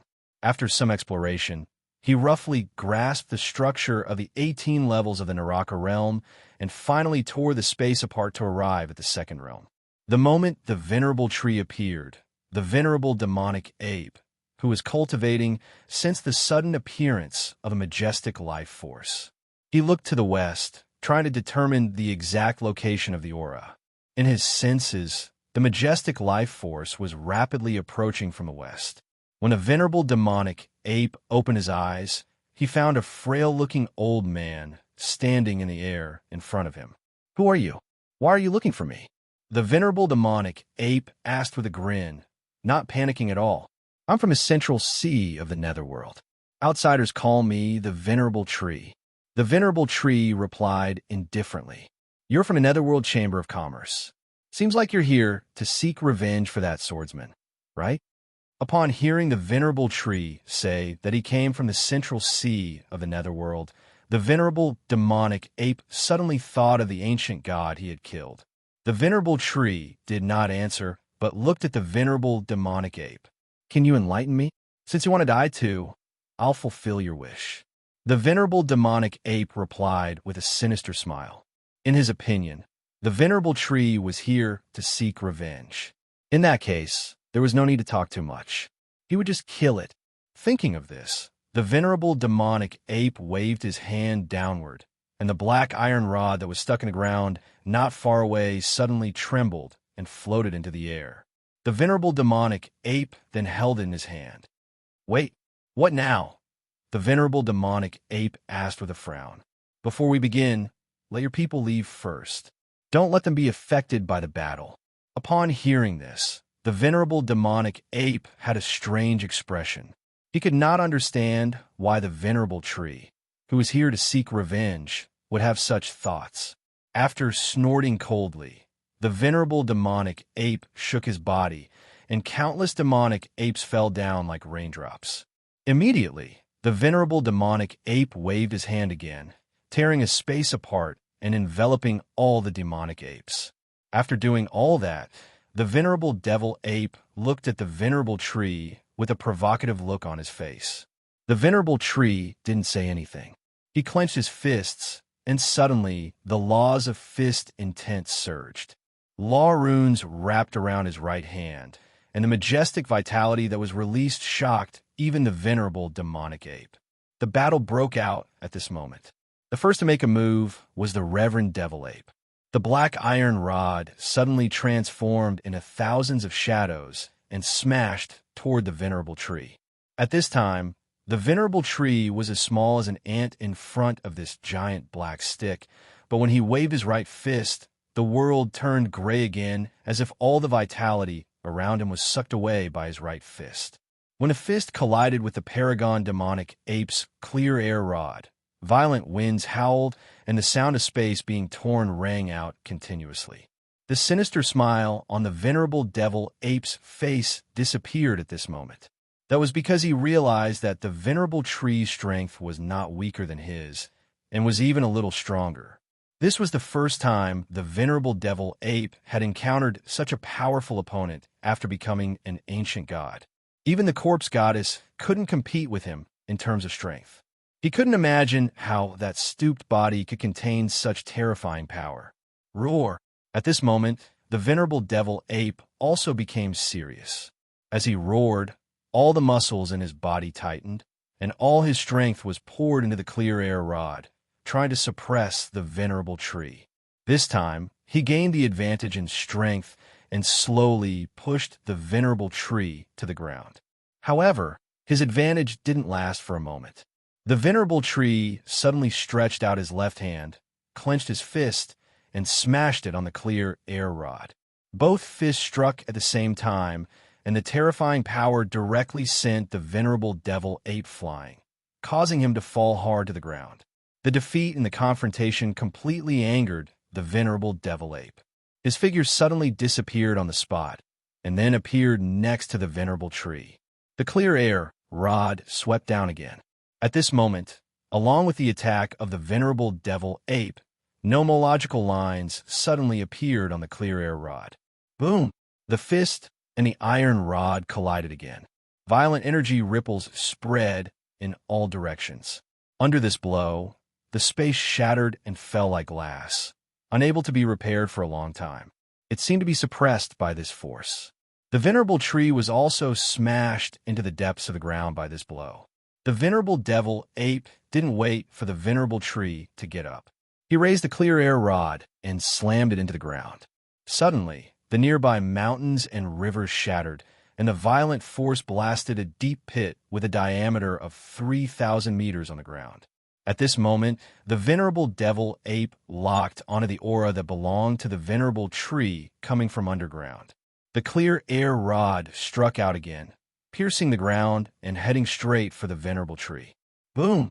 The entire second realm of the Naraka realm trembled under this blow. It was as if the earth couldn't withstand such a huge force and would collapse at any time. At this moment, a figure suddenly broke through the shackles of the earth and appeared beside the venerable devil ape. The withered right arm suddenly waved toward his cheek. The power of the laws of the fist gathered, and the punch was like a cannonball, instantly erupting with a power that the venerable devil ape couldn't resist, blasting him away.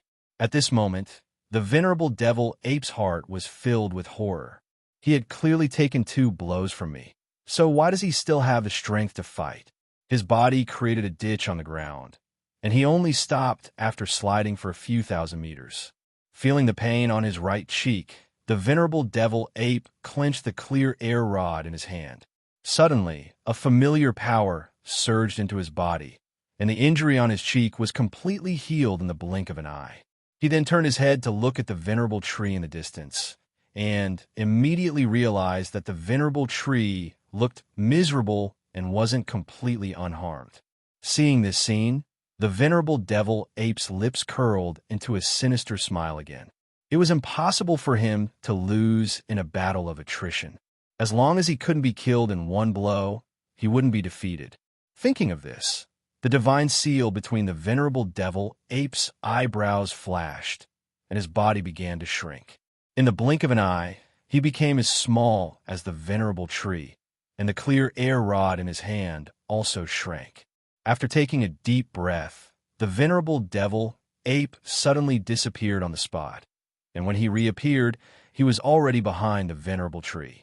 The surging power of the laws of the clear air rod pierced through the space and headed straight for the back of the venerable tree. The venerable tree sensed it and immediately turned around, using his right fist to meet it. Boom! Two violent air currents blew to both sides. Haha, great! The venerable devil ape laughed loudly, and his left hand suddenly grabbed the venerable tree's neck. At this moment, the divine seal on the venerable tree's forehead also lit up. His left fist was surrounded by laws, and he suddenly smashed it towards the venerable devil ape's left hand. This blow was like a comet hitting the earth, making the venerable devil ape feel an unparalleled power. The wind from the fist hit him, causing his skin to hurt. Crack! In the venerable devil ape's disbelief, his left hand was actually fractured by a single punch. This time, the venerable tree didn't give him another chance. He retracted his left hand and once again punched the venerable devil ape's chest, smashing him to the ground. This punch caused the venerable devil ape's chest to cave in, and he was in a trance. He vaguely saw a tiger, burning with green flames roaring in the thin body. At this moment, although the venerable devil ape was injured, this injury was not a problem at all. He immediately clenched the clear air rod in his hand, and in the blink of an eye, his injury recovered to its original state, and he returned to his peak state. After recovering, the venerable devil ape pounced on the venerable tree again without hesitation. You may be strong, but I will never lose. This was the truth. The venerable devil ape had fought with countless experts in his life. Even if he was defeated time and time again, he would always win in the end with his unlimited recovery ability. The venerable tree was different. He had also fought with countless ancient god realm experts in the central sea of the Yellow Spring, but he had never lost. Facing such a powerful venerable tree, the venerable devil ape changed his battle strategy this time. Although he was brutal, he was not stupid. He knew that he was no match for the venerable tree in a head-on fight, and he had to use special methods. And there's only one special method he could think of: exchange injury for injury. Once again, they clashed head-on. This time, when the venerable devil ape attacked, he no longer blocked the venerable tree's attack. Instead, he took the initiative to take the heavy punch and hit the venerable tree with the rod. After a short confrontation, the venerable devil ape suffered countless heavy punches. His body was twisted and deformed, and many of his bones were broken. The venerable tree was equally miserable. His clothes had long been turned to dust, and his bony body was full of rod marks. His skin had been smashed by the clear air rod, and blood was flowing. Ha ha ha! Seeing this scene, the venerable devil ape laughed maniacally. He gripped the clear air rod tightly, and suddenly a warm current flowed into his body. His injuries quickly healed, and in the blink of an eye, he had recovered to his peak. The venerable tree did not say a word. He raised his right fist and clenched it hard. Suddenly, vitality surged out of his body and filled his body. Under the venerable devil ape's incredulous gaze, the injuries on the venerable tree's body quickly healed, and the speed was not much slower than his. At this moment, the venerable devil ape was completely stunned. He was able to heal his injuries in a short period of time by relying on the iron rod in his hand. On the other hand, the venerable tree did not consume any spiritual materials, nor did he carry any equipment. He could actually do this with just his physical body. This really frightened the venerable devil ape. At this moment, the venerable devil ape could not help but ask, "How did you do it?" "I just want to live." The venerable tree smiled indifferently. Again, hearing this, the venerable devil ape, who did not believe in heresy, stepped forward again and chose to exchange injuries with the venerable tree. The battle between the two began again. During the battle, the ground seemed to be collapsing and could not bear the burden. The space was constantly breaking and healing, creating a space countercurrent vortex that tore everything around it. If not for the fact that the space of the Naraka realm was extremely special and was formed by the body of Ksitigarbha, it would have definitely collapsed in the battle. At this moment, the gods of the entire Naraka realm were alarmed. They turned their heads to look at the battle, and their gazes penetrated the barrier of the realm and came to the second realm to watch the battle. At this time, the players who came to watch the battle also entered the second realm. However, the moment they stepped into the second realm, they were stunned by the scene in front of them. The scene in front of them seemed to be the end of the world. Mountains and rivers collapsed, vegetation withered, and there was a space countercurrent in the sky from time to time. Many players even thought that they had come to the wrong place. After realizing that the battle between the venerable devil ape and the venerable tree had already begun, the players immediately began to move forward. There were dangers everywhere along the way, and they would be torn to pieces by the space countercurrent if they were not careful. However, for the sake of watching the battle, the players used their fearless spirit and avoided the space countercurrent all the way.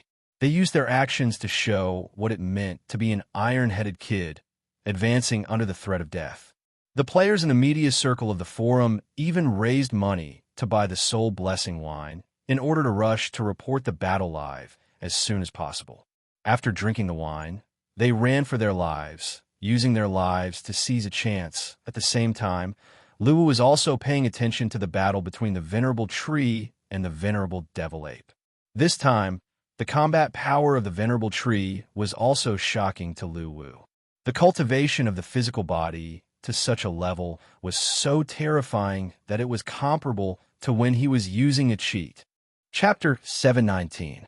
Although the players had arrived at the second region of the Naraka realm, they still needed to be strong enough to watch a battle between ancient gods. Even if there were ghost kings among the players, they could only complain in the face of such a violent battle. Especially when they got closer, the potions in the shop could not be stopped at all. Once they stopped, they would die. However, there were still players who were not afraid of death. In order to get on the livestream headlines, they started filming the battle between the two. Hard work always paid off. When a livestream of the battle appeared, the players who could not get close to the battlefield swarmed into it. Along with the praises of the original poster is a good person and the screen full of rewards of 1 soul coin. Everything became worth it. The first to eat crabs always reaped the most rewards. Before the livestream player died, the other livestream rooms that were open later would obviously have fewer players watching. At this time, the physical collision between the venerable devil ape and the tree venerable was still ongoing. Both of them cultivated their physical bodies, but in terms of physical strength, it was obvious that the tree venerable was much stronger.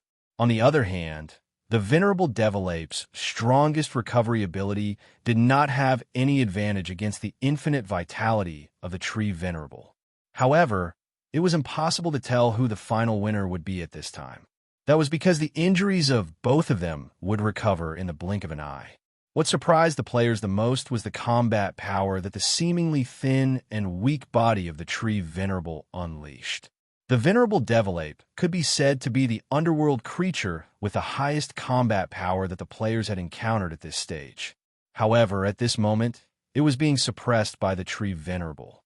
There were even sharp-eyed players in the livestream room who took a screenshot of the moment the tree venerable attacked, and then zoomed in on the green light on the surface of the tree venerable's fist. Then, they were surprised to find that there was an island inside the green light. After zooming in, they found that there was a forest inside with many vivid images of animals and plants. In the center of the island, there was a tiger that was burning with green flames and exuding vitality. When the player uploaded the screenshot to the livestream room, it aroused the players' exclamations of surprise. F*CK. There's an island hidden on the tree venerable's fist. No wonder it's so heavy. Anyway, I feel pain just by looking at the venerable devil ape. The tree venerable should have won this battle. The venerable devil ape is obviously in a very passive state. Looks like I'm right, happy. What I want to say is, these details are too detailed. If it wasn't for the player who took the screenshot zooming in out of boredom, who would have discovered it? My great war is indeed invincible. What do you mean by details? These are F***king details. Dog official. There isn't a single game in the world that I can play. It's so lonely. Laughing emoji. From the miniature island on the tree venerable's fist, the players quickly changed the topic to the lousy official was awesome. However, as the battle became more intense, the players shifted their attention back to the live broadcast. In this battle, the venerable tree and the venerable devil ape seemed to have turned on an invincible cheat. The venerable tree had even sent the venerable demonic ape into a state of near death several times. But in the blink of an eye, the venerable demonic ape had recovered and continued to fight. It was the same for the venerable tree. His recovery was entirely driven by the endless life force contained in his body. This was the venerable tree's will to survive. Every time death approached, his body would resist death and stubbornly choose to continue living. At the same time, it gave the venerable tree infinite motivation. Under the constant pressure of the venerable tree's injuries, his body glowed at this moment. His strength had begun to grow. The body that refused to die began to squeeze out its own potential, continuously supplying power to the venerable tree. The venerable devil ape soon discovered this. In terms of speed and strength, the venerable tree was already stronger than him. However, as the battle went on, the venerable tree improved at a speed visible to the naked eye. Boom! The heavy punch landed again, and this punch directly blew the venerable devil ape's left arm into a bloody mist. Roar! The venerable devil ape immediately let out a roar. At this time, the power of the Tai Ching rod instantly locked onto the venerable devil ape's scattered flesh and suddenly contracted, turning into the venerable devil ape's left arm again. The battle continued. From the initial suppression to the current complete suppression, it was the first time the venerable devil ape had encountered such a powerful opponent. In the past battles, he had always been the one who became stronger and stronger. There was even a legend of him breaking through to the divine state in battle. However, at this moment, he was shocked by the venerable tree. It was as if the venerable tree's body had no limits. Every time it was squeezed, not only did it not collapse, but it would also give more power to the venerable tree. During the battle, the venerable tree's body gradually filled up from its shriveled state. Its originally dull skin gradually gained luster, and waves of the law of life that were visible to the naked eye emanated from its body. Go to hell. Seeing this scene, the venerable devil ape had already noticed that the venerable tree seemed to be breaking through. He immediately swung the iron rod, wanting to stop it. Boom! The iron rod hit the venerable tree's right shoulder firmly. However, this time, the venerable tree did not move at all, as if it was not affected at all. Roar! The indignant, venerable devil ape unleashed all his strength and swung the iron rod again. At this time, the black rust on the Tai Ching rod fell off, revealing a trace of greenish-silver body. As the rod fell, the space of the second realm shook, and the venerable tree was instantly smashed in half. After the two halves of the body were separated, they exploded with a loud bang. Seeing this scene, the players in the live stream were in an uproar. Initially, the players thought that the venerable tree had already secured the victory. After all, the more he fought, the stronger he became. No matter how they looked at it, the venerable tree would win the final victory. However, they did not expect the venerable devil ape to suddenly explode and turn the seemingly invincible venerable tree into a bloody mist. After killing the venerable tree, the venerable devil ape did not stop. He opened his mouth and sucked hard, wanting to suck the bloody mist into his mouth. At this moment, an unexpected scene happened. The bloody mist in the sky was not under his control at all. It suddenly condensed together and rebuilt the venerable tree's body in the blink of an eye. This time, the venerable tree behind the rebuilt body looked very young. He had thin lips, sword-like eyebrows, and a few strands of black hair that fell from his temples. The side profile of his handsome face was perfect and impeccable. F***CK. An old man turned into a handsome young man. Could this be the long-lost return, my pia-pia-out rod? I've been ugly since I was young. I suddenly want to go up and get hit. This plastic surgery is too F***king heaven-defying. This rod directly made the venerable tree delete his account and remake his face. Amazing. Society, venerable devil ape, grumpy online plastic surgery. He can go to the mansion of the dead to do business. Laughing emoji. If he went to the mansion of the dead to open a plastic surgery shop, this rod would at least charge 2,000 soul coins. Laughing emoji. The chat gradually became more and more idiotic. However, the players were stunned by the scene in front of them. Just when they thought that the venerable tree would definitely win, the venerable devil ape suddenly killed the venerable tree.